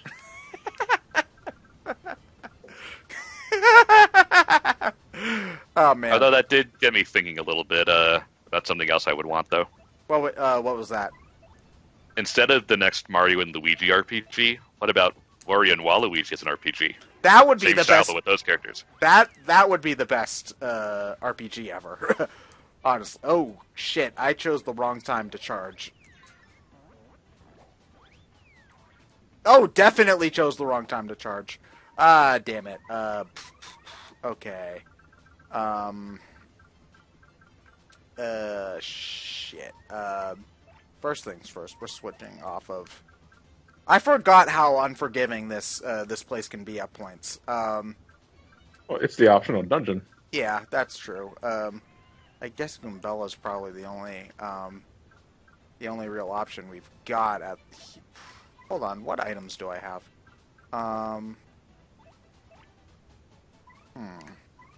Okay, hold on. Yeah, this guy has it great. Jack Dudley, Mario and Waluigi, partners in crime. Yeah, I saw that one Yes. too. Kudos.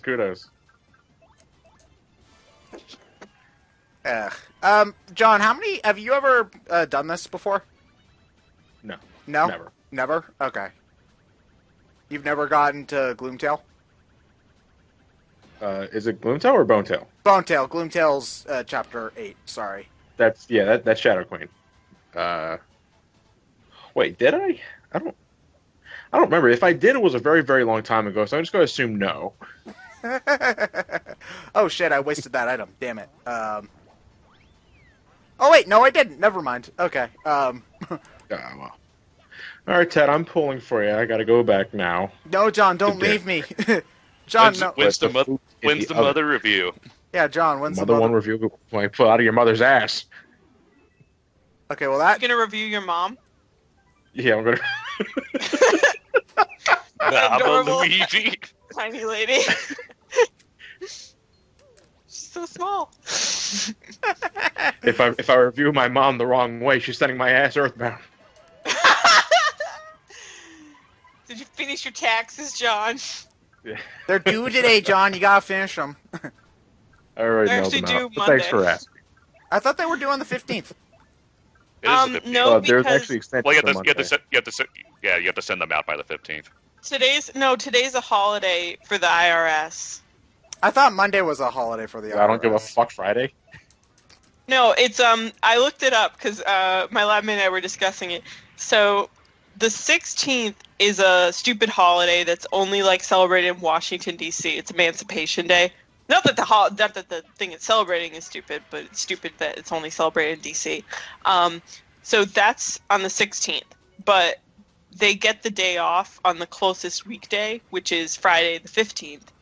So because the 15th is a holiday, the taxes aren't due until the 18th. Isn't Monday an actual holiday, though? Nope, not that I know of. Because I don't have Like, school on Monday. Oh, wait, maybe just that one... Yeah, I could have sworn there was a holiday on Monday. I don't think so. Oh shit! I just noticed the screen share is activated on my phone at a glorious 2 frames per second.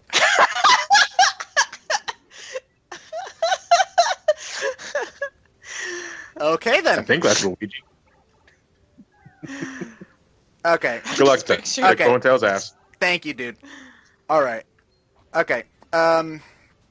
So in the meantime, does chat have any questions? That we can answer? Well, we're gonna have to wait a little bit for it to actually get there. Well, somebody could have just been asking a question to start off with, I guess. Also, I love how the game freezes just a tiny bit every time you load up the Yoshi. Like, because I'm switching partners here. I'm switching to everybody. It happens naturally every time. But when... Oh, it didn't happen that time. I think the game sometimes stalls when trying to load up the partner because it's got so much individual... Because the Yoshi partner has its own name, and also its color is dependent on... Its color is dependent on a few things, so... Like, its color is variable, I guess I should say, so it takes more time for it to load up. I don't know, I'm just bullshitting there. It could be anything, but whatever. Will you answer this question? No. Someone asked which do I think is better, Spyro or Banjo-Kazooie. I have only played like 10 minutes of Banjo-Kazooie, so I'm not in a good position to answer that question. I think it just depends on which one you... Yeah, I think they're pretty different. What would you say, Brian? I generally enjoy the Spyro games more. But that's just me. I know Ted's going to completely disagree because that's just how he is. No, not that. I don't dislike Spyro. Spyro's great. It's just that personally. Well, here's poisonally. I prefer your mom. I love that meme. Here's the thing about like here's the thing. I'm one of those people who actually prefers Banjo-Tooie to Banjo-Kazooie 1. Because the thing about Kazooie 1 that I dislike is that it has great. It's not that it's a bad game. It's just that I feel like its ideas are iterated upon better in Tooie. Like, people complain that Tooie is too big, for instance. It is. It's not too big. Shut up. But you spend less time looking for stuff in Tooie because in Tooie you don't have to collect 100 individual notes, for instance. So there's less instances where it's just like, oh, I've got to find that one note and I don't know where it is. Not to mention that I also feel like the warp pads, the fact that the exploration is iterated upon a little bit more with the Metroidvania elements. I think that it's the better structured game. So really, in terms of that, Banjo-Tooie and Spyro don't really play very similarly. The thing about Spyro is... I like this guy's comment. Multi-space Thunder, Banjo-Tooie too big for Smash. Yeah, because the thing about Spyro is that it's more level by level collectathon. So it's kind of different than, like, you're collecting all the stuff in the level and then you move on to the next one. So personally, I think that... Way better because I feel like I'm always making progress compared to Banjo-Kazooie, where, yeah, I see the number go up, but it really doesn't mean anything. Well... Besides, like, it just really doesn't mean anything, because it's like, okay, I 100% of this level, but I already had the ability to go to, like, 4 different levels, so whatever. It's more about the journey than the destination, actually. But what I was gonna say is that I think I prefer the way Spyro does it to Banjo-Kazooie 1, where in Banjo-Kazooie 1, I think the levels are a little bit too big to go level by level. Not to mention that because you can get a Spyro level done a lot quicker than a Banjo level. And Banjo has some annoying things where you get power-ups as you go on, and you have to backtrack, but only some of the time. So it's like Banjo-Tooie is more consistent, where it's okay, you get abilities in later levels, and you have to use them in earlier levels. Okay, that's just the structure of the game.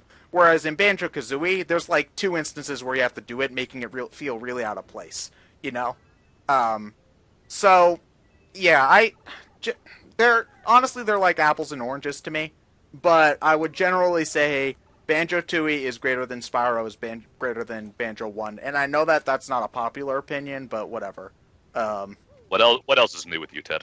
No, I have some popular opinions, like Final Fantasy VII is a very good game. For the record, Ted, you've only played Spyro 2. You haven't played Spyro 3. Yeah. Which I consider Spyro 3 actually improved. Oh, sorry, my mic was off my face. I probably sounded bad. But you've only played Spyro 2, not Spyro 3, and I think Spyro 3 did improve on a couple things from Spyro 2. Okay, well, I like Spyro 2 from what I played, so, you know. Spyro... Oh, it's a great game. It's just Spyro 3 was like, yeah, we should make it easier to backtrack through the level, and... yeah, let's put the challenges in separate rooms to try to stop people from glitching out all over our game. That didn't work too well, for the record. But, yeah. Okay. Yeah. Oh, man, I forgot that they started putting mini-bosses into the levels themselves, because the Dark Koopa Troll was a mini-boss earlier in the game. And now it's just a standard mook in here, so... well, I'm going to use Mr. Softener. Yes, that is a real enemy. Oof. What about Mr. Sparkaloo? Okay, that one's completely over my head. Simpsons. Okay, whatever. Basically, they go looking through the dumper because they threw out something they needed, and they find a Japanese... basically dishwasher detergent, whose mascot is basically Homer Simpson. Oh. Oh, okay. His name is Mr. Sparkle. And they order this VHS because, 90s, of its commercial, and the commercial is, because it's Japanese, incredibly insane, so... Morning Rescue. I fucking love Japanese commercials. They're the best. It would be really nice if I could get... Nope. No bingo. Okay. There's bingo on the board. I don't get the appeal of actually playing bingo, unless if you're playing E3 bingo. Then I totally get the appeal of playing bingo. But, actual bingo is just really kind of... it's gambling, but it's not the fun kind of gambling, Well, that's why you do it when you're, 85 years old and there's not much else to do in life. Well, okay. And any amount of excitement would kill you. I didn't know that once you turned 90, not having fun started becoming fun. Huh. Okay, that's something to look forward to, I suppose. Oh, yeah. Yeah. It's so surreal. Shout out to my grandmother. Is your grandmother actually, 90? My grandmother is well over 90. I think she's probably, 95 or 96 by now. Oh, wow. Yeah. Catherine's grandmother is, mad old. Yeah. Yeah. She's actually my only grandparent still alive, so... Huh. None of my grandparents are still living, unfortunately. Ah. Yeah. My mom's dad died before I was born, and the rest of them all passed away a couple of years ago, so, it happens. That's life. Oh, Yeah. Oh, I should let everybody know that me and Catherine and also John and also Derek from Game Explain are all going to be at PAX East next weekend. So, actually, I don't think we are going to... I think I said that we were supposed to go back to Pokemon next week, but that actually probably can't happen. I was wondering about that. We're going to be at PAX. So, when we start streaming again, we're going to be doing Pokemon. But yeah, we're going to be at PAX, so if you are in the Boston area / are just going to PAX, stop by and say hello, because we'd love to meet with you. So, yeah. I really want to play Kirby. I really hope they have a Kirby demo, and that the line isn't ridiculous, but I know one of those things is definitely not going to be happening. Well, so I just hope they have to be. Oh man, Kirby playing Robobot's going to be great. Oh yeah, you beat True Arena like a boss. Dude, no, I did so bad. I took almost an hour. What are have you looked up what the average runtime is? I don't know, but I found some board on GameFAQs where people were like, I did it in 19 minutes, and I'm like, what? At least you beat it. I haven't even beaten the True Arena yet. I know, right? I could take however long to do it, but I get the little thing next to it that's like, you beat it, good job. Because here's my pro strats, and by pro I mean scrub lord or scrub lady. Do archer, and then just crouch, any time that you don't have an opening to attack, and then shoot things when you have an opening. You didn't even know you could do that until I showed you. You told me, yeah, I know. The final boss is ridiculous because she has two forms. You're talking about the extra when Queen Sectonia, forms, right? Huh? You're talking Soul about Sectonia. Yeah. Do you still fight normal Sectonia? Oh yeah, it's normal Sectonia, and then you fight Dark Meta Knight's Revenge or whatever it's called, and then you fight Soul of Sectonia, and it starts off, it's such a tease because it starts off, Hypernova fruit. And then her flowers come in and eat the Hypernova fruit. And I was like, ooh! I thought I was going to do Hypernova. So when you're playing, so you have to do both the normal, the version on the Chaos Emerald platform and the one with all the flowers and all of that. Both for all of the forms from the main game, I should say. Do you have to do that and Sectonia's Soul? You don't do the one with the Hypernova. You do never use Hypernova in True Arena. Okay. So that part doesn't happen, but you do fight Soul you do fight Soul of Sectonia, which is a completely new fight, exclusive to True Arena. And that was super hard, especially at the very end. There's so few openings to hit her at all. So I just crouched. Yeah, it was tough. It's real tough. But yeah, I love Triple Deluxe. It's one of the best games on the 3DS, I think. Have you haven't played it, Ryan, right? Nope. Okay. I really do recommend it. At this point, I'm just going to wait for Robo Planet or whatever. Yeah, it's the same gameplay engine, so it's basically going Yeah. to be a very similar game. As far as I can tell, the Robo Armor is going to be an extension of it's going to have the same sort of function in the levels that the hyper abilities and the Hypernova had in Triple Deluxe and Return to Dreamland. So the game plays very similar to Return to Dreamland in a lot of ways, so it's not going to be unfamiliar. It's just the level design's so good and it's so creative. The game's gorgeous too for a 3DS game. Like personally, I think it outclasses Return to Dreamland. Poisonally. Oh yeah, Star Fox Zero comes out next week, which is weird to think about. Oh boy, another good game that's going to get ruined by motion controls. I've heard that the game is good. Can you turn them off? No, you can't. You can't. You can't? Oh, come on!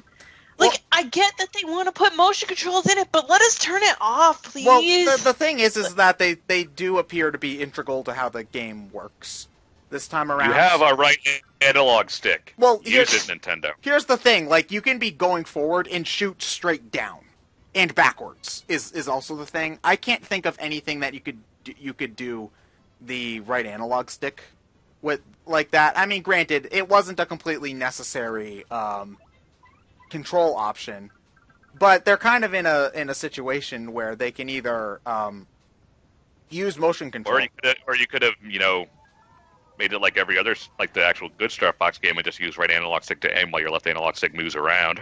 Well, that would have been fine, but no. It looks like it'll be. Honestly, I think it looks like it'll be a good game. I just have very little interest in it, personally, because I'm not a huge fan of Star Fox. So, yeah. What was wrong with the normal controller, Nintendo? I don't know, Ryan. I don't know. Like, Ted, you and I played Cap and Toad Treasure Time together. And I know that's not what it's called, but whatever. But, like, do you remember there were at least a large handful of times where we got pissed off by the motion control because it's moving the camera around and we don't mean to do that? Like, would it be that hard to put in a menu motion control? Well, the thing that was annoying about Captain Toad in that instance was that that was really annoying when we were playing the normal levels, like where the gamepad controlled the camera, and like there was no reason for it to do that.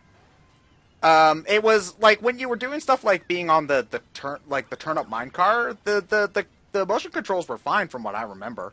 So yeah, is there? But what I'm saying, I just want the option.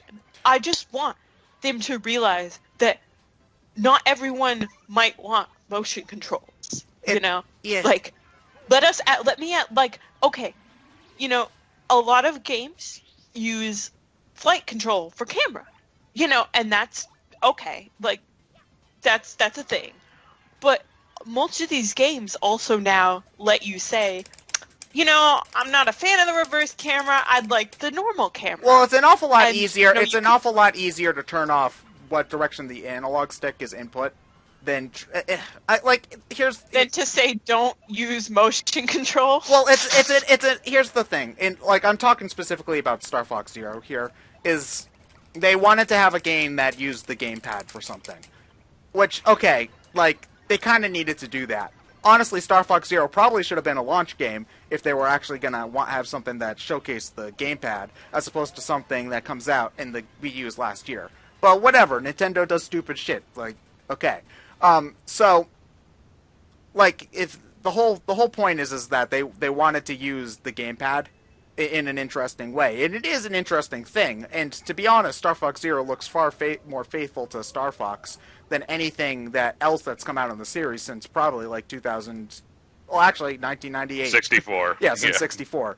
So, like, and honestly, the way that the motion controls work, I don't think it's enough to ruin the game. It's basically just you aim, you use the motion controls to aim, and you can aim basically anywhere you want in 3D. Like, you can aim behind you if you were magic, basically. So, you know, that's fine for me, I guess. It's just, again, I understand it's alienating, I think. And that's to people who don't want it. And, oh my god, that Goomba just threw a rock at me. What a jerk.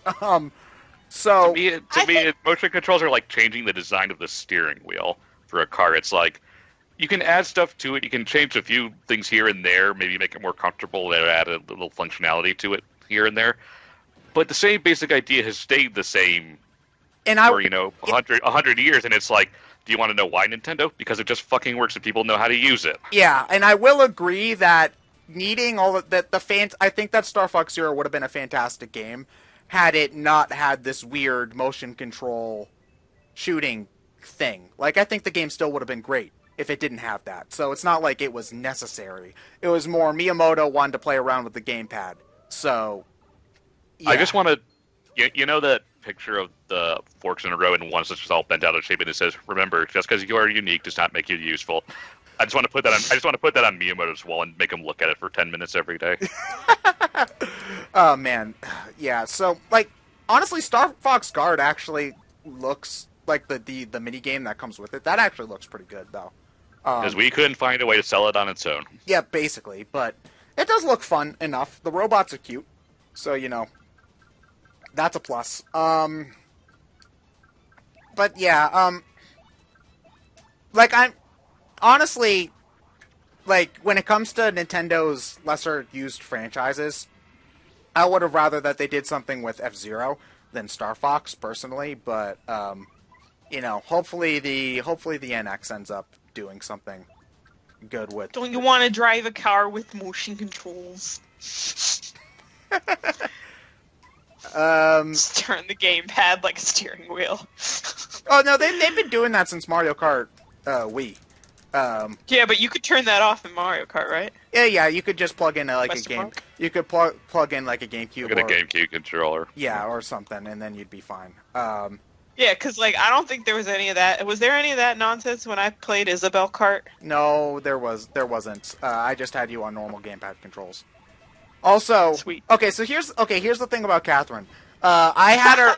She was at my place a couple of weeks ago, and so. Oh my. We were playing video games. So I showed her Mario Kart 8, and she would only play it if she was playing as Isabelle on the Animal Cross stage with all of her carts pieces turned to the Animal Crossing pieces. And she had fun playing like that, but she won't admit that she likes the game because Mario's in the title. I don't like Mario games. Well, you like that seems to be false, Missy, because you enjoyed what you played of a Mario game. You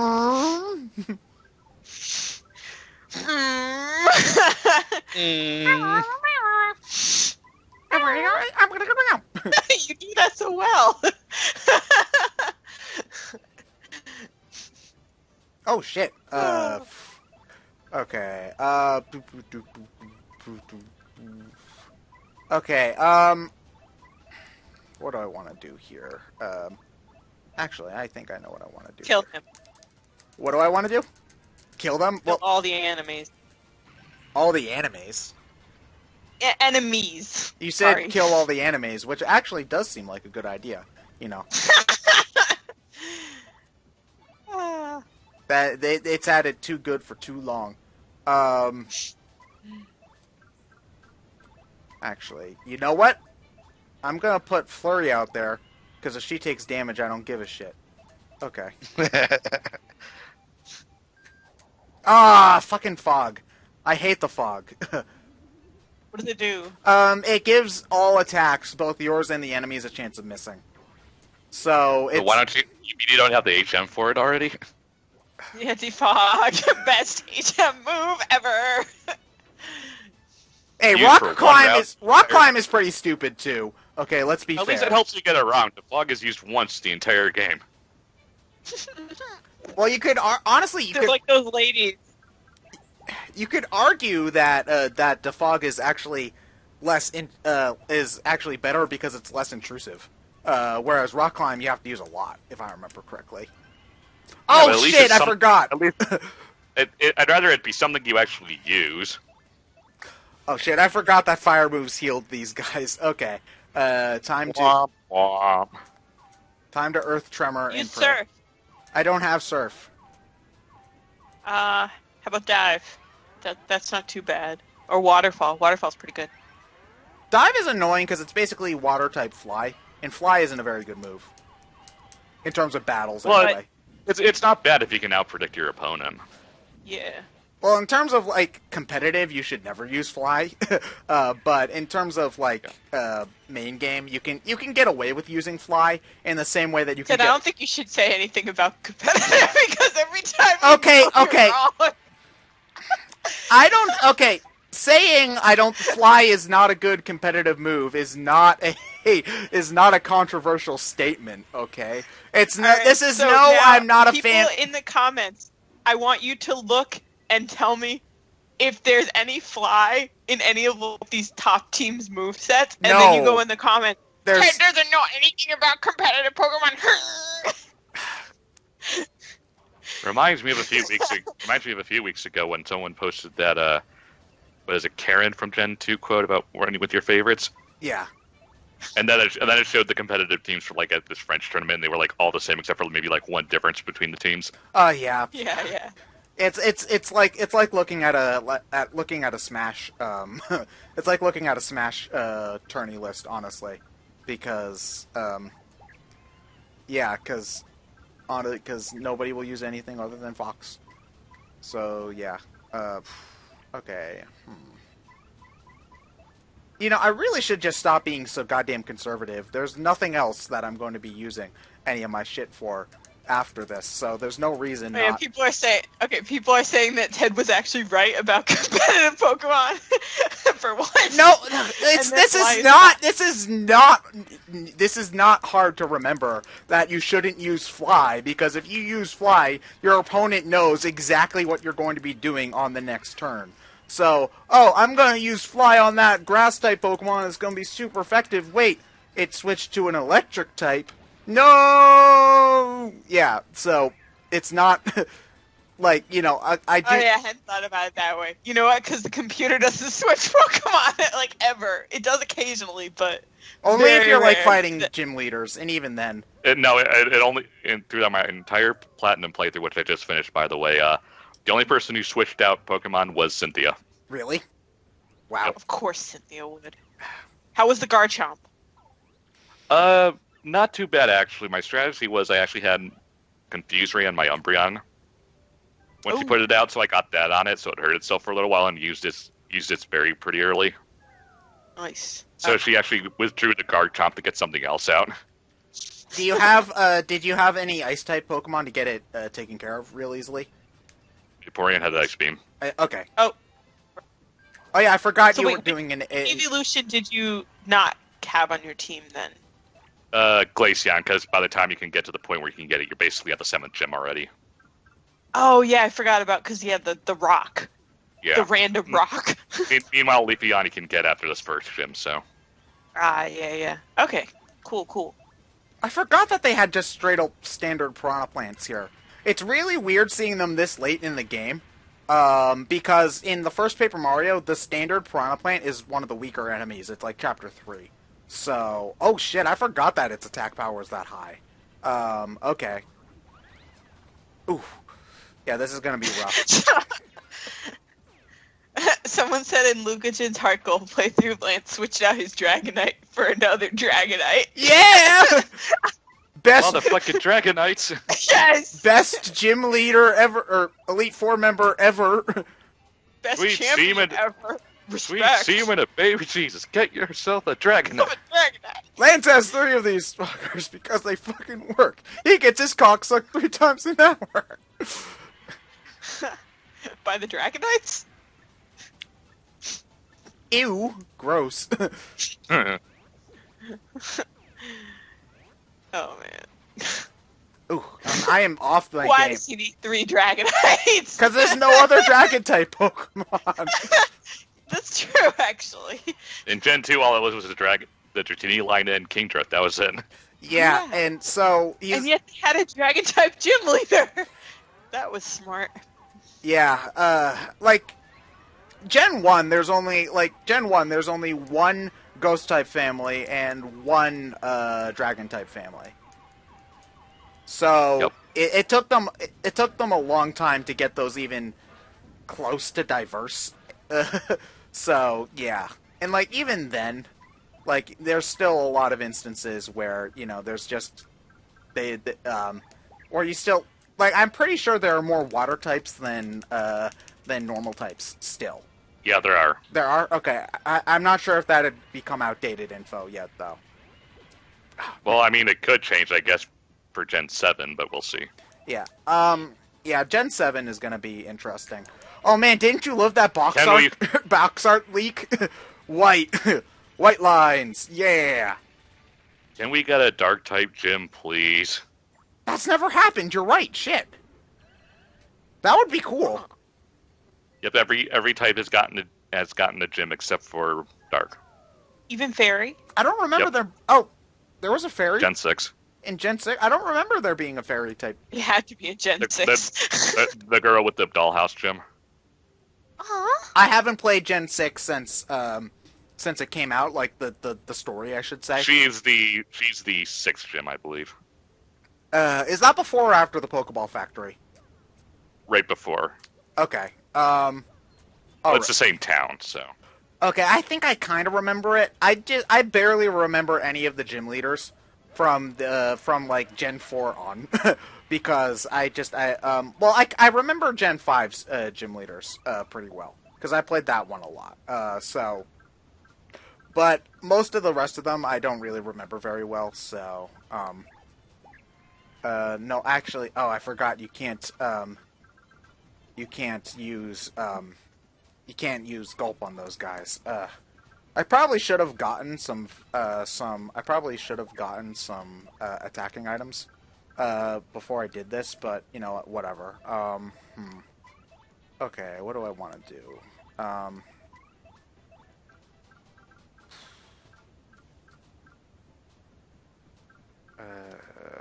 Okay, hold on. I'm pondering for a moment. Gee, Ted, are you pondering what I'm pondering? I don't know, Ryan. Maybe they would make an F-Zero game, but they'd probably have to sell the rights to Sega first. Oh, the Fairy type gym leader has such a cute outfit. So cute.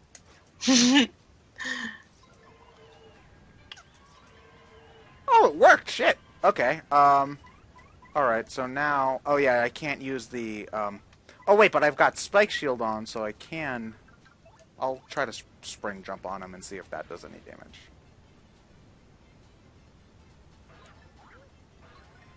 Okay, that did okay damage. Something.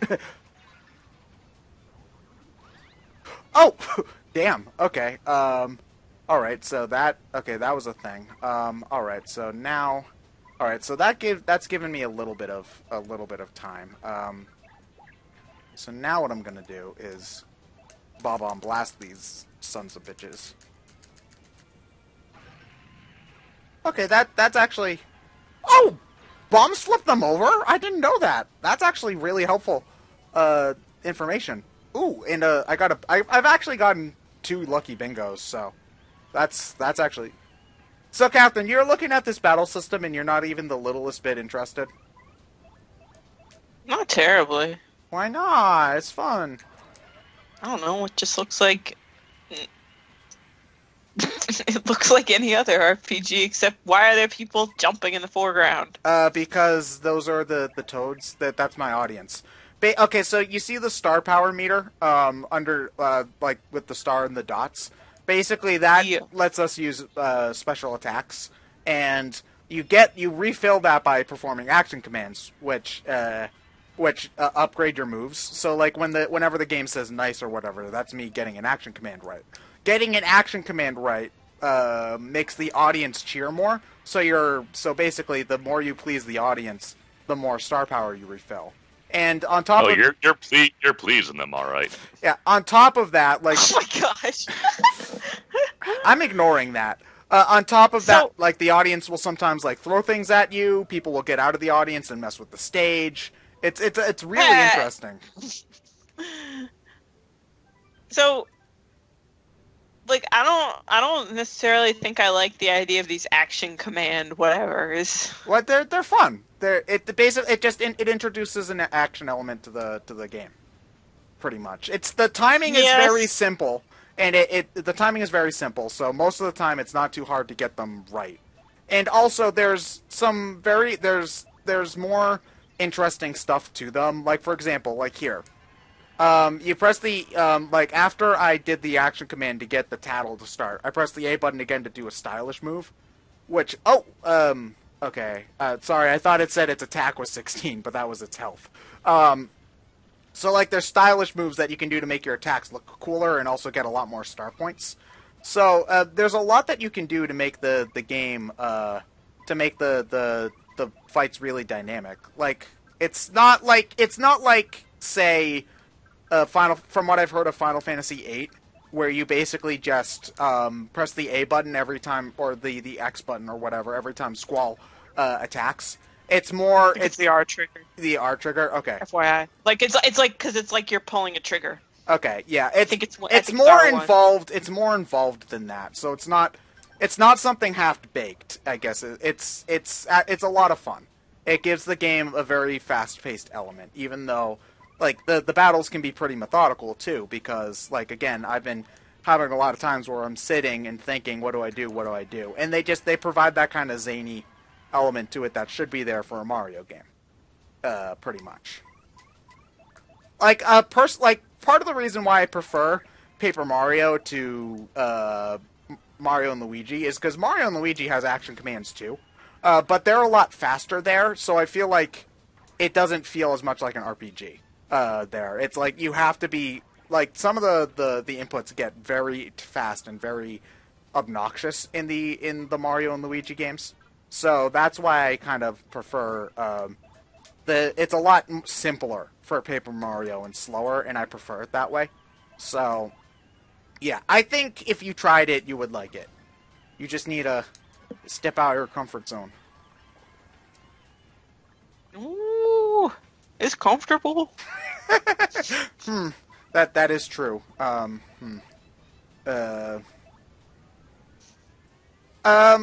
yeah. So what game are you just doing? Kirby right now, like the fighter mode and whatever, while you wait for the next game you're going to play.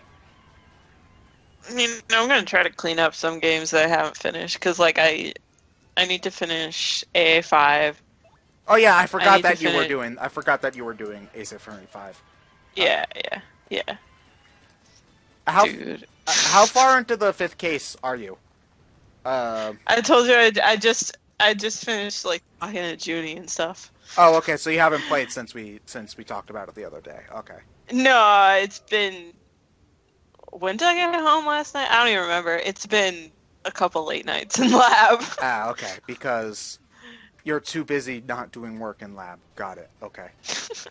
You know it.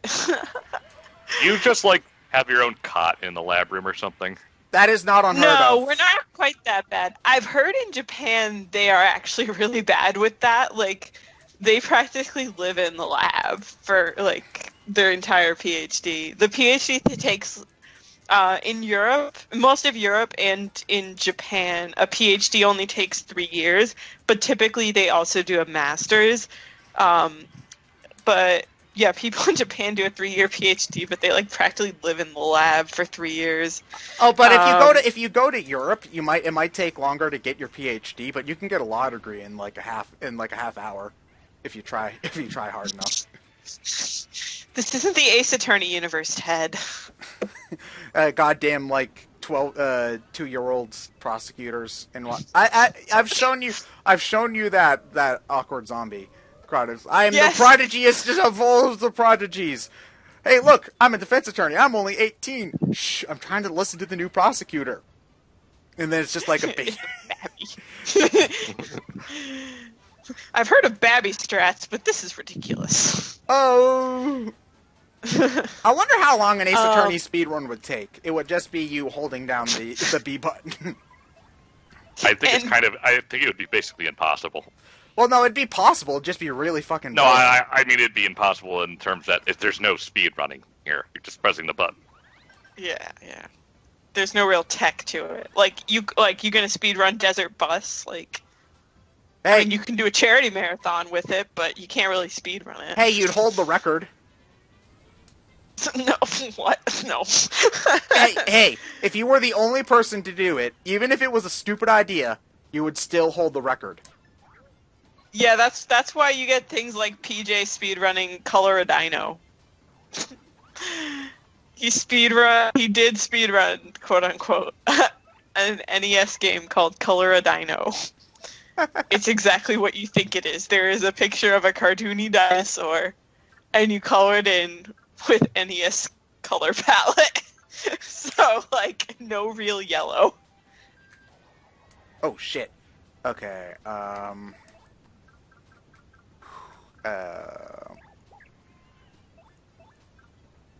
hold on just 1 second.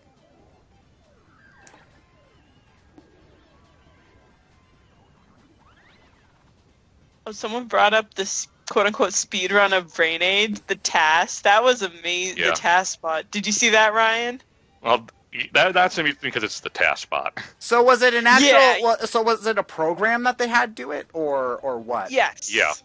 So like, how did they get a- the program to like draw the Kappa face and things like that? It was manipulated. It's just inputting the coordinates. Okay. And as far as like that it would get all the questions right, I think they manipulated the date and time, so that and I think that made it so that the Brain Age would give them a certain set of questions because it got somehow they counted for the right answers. I think, like, I do not understand that, but. Some of them it actually was giving the right answer before it just started drawing really weird stuff. Oh man, Kappa. I don't watch an awful lot of AGDQ. It depends on the game and on the runner, because if I don't like the runner, then I'm not gonna watch. So and I get really picky about stuff like that since I'm gonna be watching a playthrough that could potentially be pretty long. So You don't want to watch the 100% Majora's Mask run. How long is that? Almost 6 hours. Yeah, because there's very little you can skip in that, right? Like. Well, for 100%, no. Yeah. Yeah, that's the problem. Is 100% run. Yeah. Yeah. Yeah, I get you. I think, like, for me, there's definitely a handful of speedrunners where I'll watch almost anything they play because they're good commentators and they're funny. Like, and then sometimes I'll watch runs just because I'm interested in the game. But so, yeah, I agree. 3 Like, a.m. and you can't sleep. Yeah, exactly. Like, sometimes if I'm watching a run, I'm like, yeah, this guy isn't doing it for me. Yeah, I'll just not watch it anymore. But, yeah, it's cool. I really wish Mexi would get in another Games Done Quick, because I love his Leaf Green run. That was a really good one. He read, do either of you guys remember how in Leaf Green they give you the Teachy TV to, like, with extra tutorials in case you, like, really didn't understand any of the 5 tutorials the game built in? Oh yeah, I love that thing. So useless. Well, it has, like, these little, like, cute, stupid videos of, like, this guy called the Poke Dude explaining how to do things. So, MBM made an incentive. Bobbery died. Oh shit, no. Oh god. I think he will revive once I level up, though. I'm gonna hope anyway. Okay, so sorry, continue. No worries. So he made an incentive to watch and have MBM narrate one of the TGTV things. So they met the incentive. It was really funny. It was like very Dora the Explorer, like, hello, all you trainers out there. Okay, good. So Bobbery did revive. All right. So all that did was make us hear the battle, the party one with the bad the bad version. What that's something I love. If you win a normally when you win a battle, you've got the generic jingle. But if your partner's fainted, they have a version where it's like instead of boop doo boop doo diddly doo, it's I love that. Yeah, but only this game came out in 2004 and that came out in 2008. So this is better because it happened first. Oh, shit. I do love that. I do love that in Unleashed. Like, I haven't even played Unleashed, but I just love it. I'm just picturing they told this, like, really good orchestra, like, alright, now, everyone play, like, really bad. That's like one. That's like the one. Like that's one of like the 3 tracks that they actually orchestrated, too, which is also hilarious. Like, you're really? Yeah, because like I think they orchestrated the intro cinematic, and like maybe a the main theme. The main theme, and maybe like a handful of other stuff, but they also said, okay, we're only gonna record like 10 tracks with this orchestra. One of them has to be a really bad version of the World Adventure. So is there just like question, like if you get A through what or S through whatever, like is it S through C, it's like the normal version, and then like the D is just like the really bad sounding one? Yeah, I don't think they have a version for each individual where it's like, all right, we're gonna get like the Philharmonic to the S rank, and then like some local orchestra to the A rank, and then like college school for D rank. Yeah. Okay, Jimmy, that does a really good job in your show today. Guess what? They're going to be playing that music for the new Sonic game. Oh boy, I wonder what everybody's going to say about how good Mommy, why are these internet comments so mean? I'm sorry, son. I never should have showed you. Yeah, and someone point out the werehog just kind of slumps off the screen. I can't remember if they did something similar for Colors and Generations, though. They might have. I don't think so because I did really bad when I tried to play Colors, and I would have remembered if the game made fun of me for being awful. Well, also too, in Colors, it's harder to do well your first time if you don't like, especially on the mini levels, if you don't have certain wisps. Yeah, because the only way to S rank Colors is to just spam wisp powers over and over again. So drill. Vroom, vroom, vroom. I really hate the wisps because Colors has an amazing soundtrack, and all the wisps do is muddy it up with what's it called. So yeah. Okay. Let's go. Okay, so we're in the last 10 floors now, which means the enemies here are probably going to be goddamn ridiculous. So yeah. Actually, this might be... I might actually have this be a file with a full enemy roster, now that I think about it. Because a lot of enemies are stuck in here. Sorry. I'm just saying it. Of course, it follows good old RPG logic of most of the enemies just being recolors. Oh yeah, of course. These are elite wizards. Okay. I really wish I had more. Oh wait, hold on. I can just tattle with Goombella and then switch her out for someone that I don't want to have lose. That's an elite. Okay. Defense is 5. Shit, I forgot that it. Okay. I forgot that its defense was that high. Okay, well, we're going to put out Flurry because I don't care about her. And I'm going to use my Thunder Rage because there's really no other place to use this at this point. One great thing about items is that they almost always pierce defense. So... Whoa! What? I love Flurry's animations because Flurry sucks. Okay. Oh yeah, I could just do the same thing if I need to. What is she? She's a wind spirit of some kind. You also grab her boobs whenever you use her field ability. What? I don't know how to feel about this. Feeling is overrated. Just don't. That's the way I do it. Oh, someone said Flurry blows. Ah! No, she'll die. So we need that stupid like. You need what? Catherine? No, that stupid sound effect. Like, sorry, can you hear me? Yeah, you kind of. Oh crap! You cut out. You cut out. You're being a little bit weird at the moment. Okay. What happened? Oh shoot! Let me check things.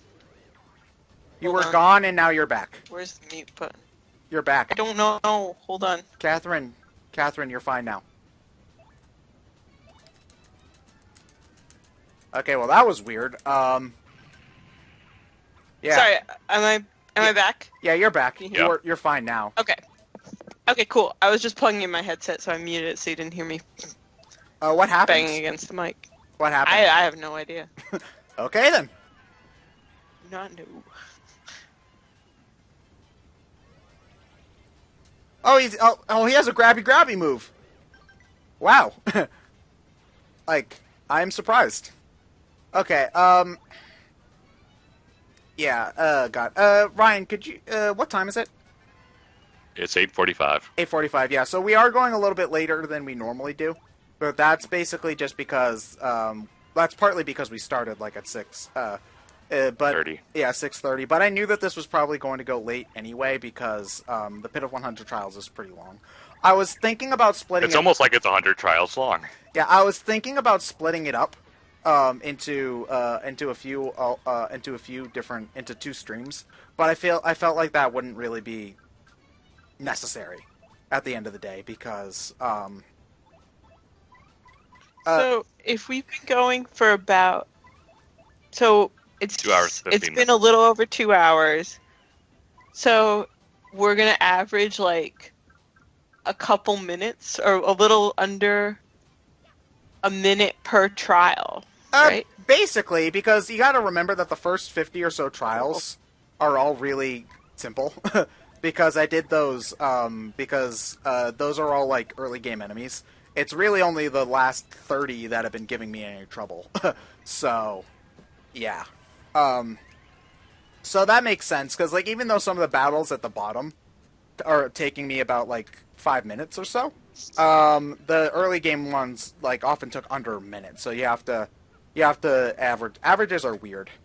What is the medium trial length? Not medium, median trial length. Sorry. Median mode. Oh, purple bombs. I forgot that those were a thing. Okay, time to get my tattle on. Okay, who are the guys with white hats in the audience? Oh, those are the X-Nauts. They are the main bad guys. Basically, they want to take over the world, and they live on the moon.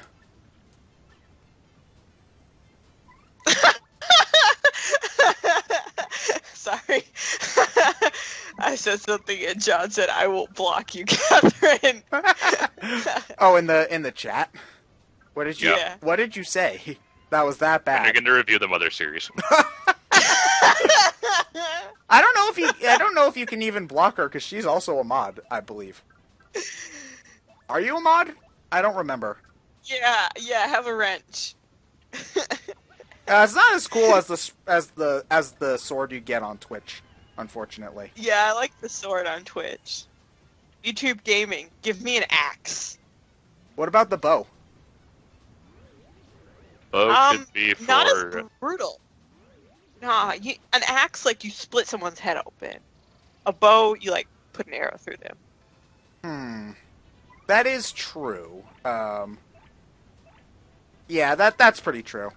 Okay. I think I've got a plan, and it should end up doing enough damage. But hopefully I'm not gonna fuck up, because that would be bad. Oh, someone said mod should get a hammer. Yeah, because like a band hammer. Yeah. Would it, like, are you talking like a modern day hammer or like a mallet hammer, like a King Dedede hammer? A King Dedede hammer. Yeah. That's way better. King Dedede is best king.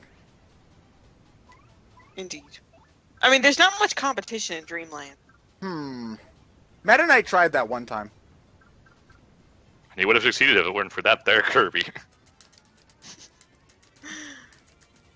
Kirby just wants everybody to be friends, okay? Is that why he beats up DDD on a regular basis? Oh shit! I died. Oh damn it! And I don't have any life. Yeah, I don't have any light. I don't have any life shrooms. Shit. Okay. Well. Gosh. Okay. That's the end of the stream. Good night, everybody. Ba-da-ba-ba-da-ba. Okay. Yeah. That was careless of me. Okay. Yeah. I didn't. I got the action command wrong and I died. So. All right then. So you were saying, what were you saying about action commands? That they're. How they work. No, they. Game over, yeah. Well, they. Well, I like action commands. I fucked up. Okay, it was my bad. All right. Here's the thing. I had been trying to super guard through most of the trial, most of the Pit of 100 trials. So I wasn't used to so I decided at the last minute, oh shit, I should probably normal guard, and I kind of got confused for a little bit. So, yeah. Ted got chucked. Shut up.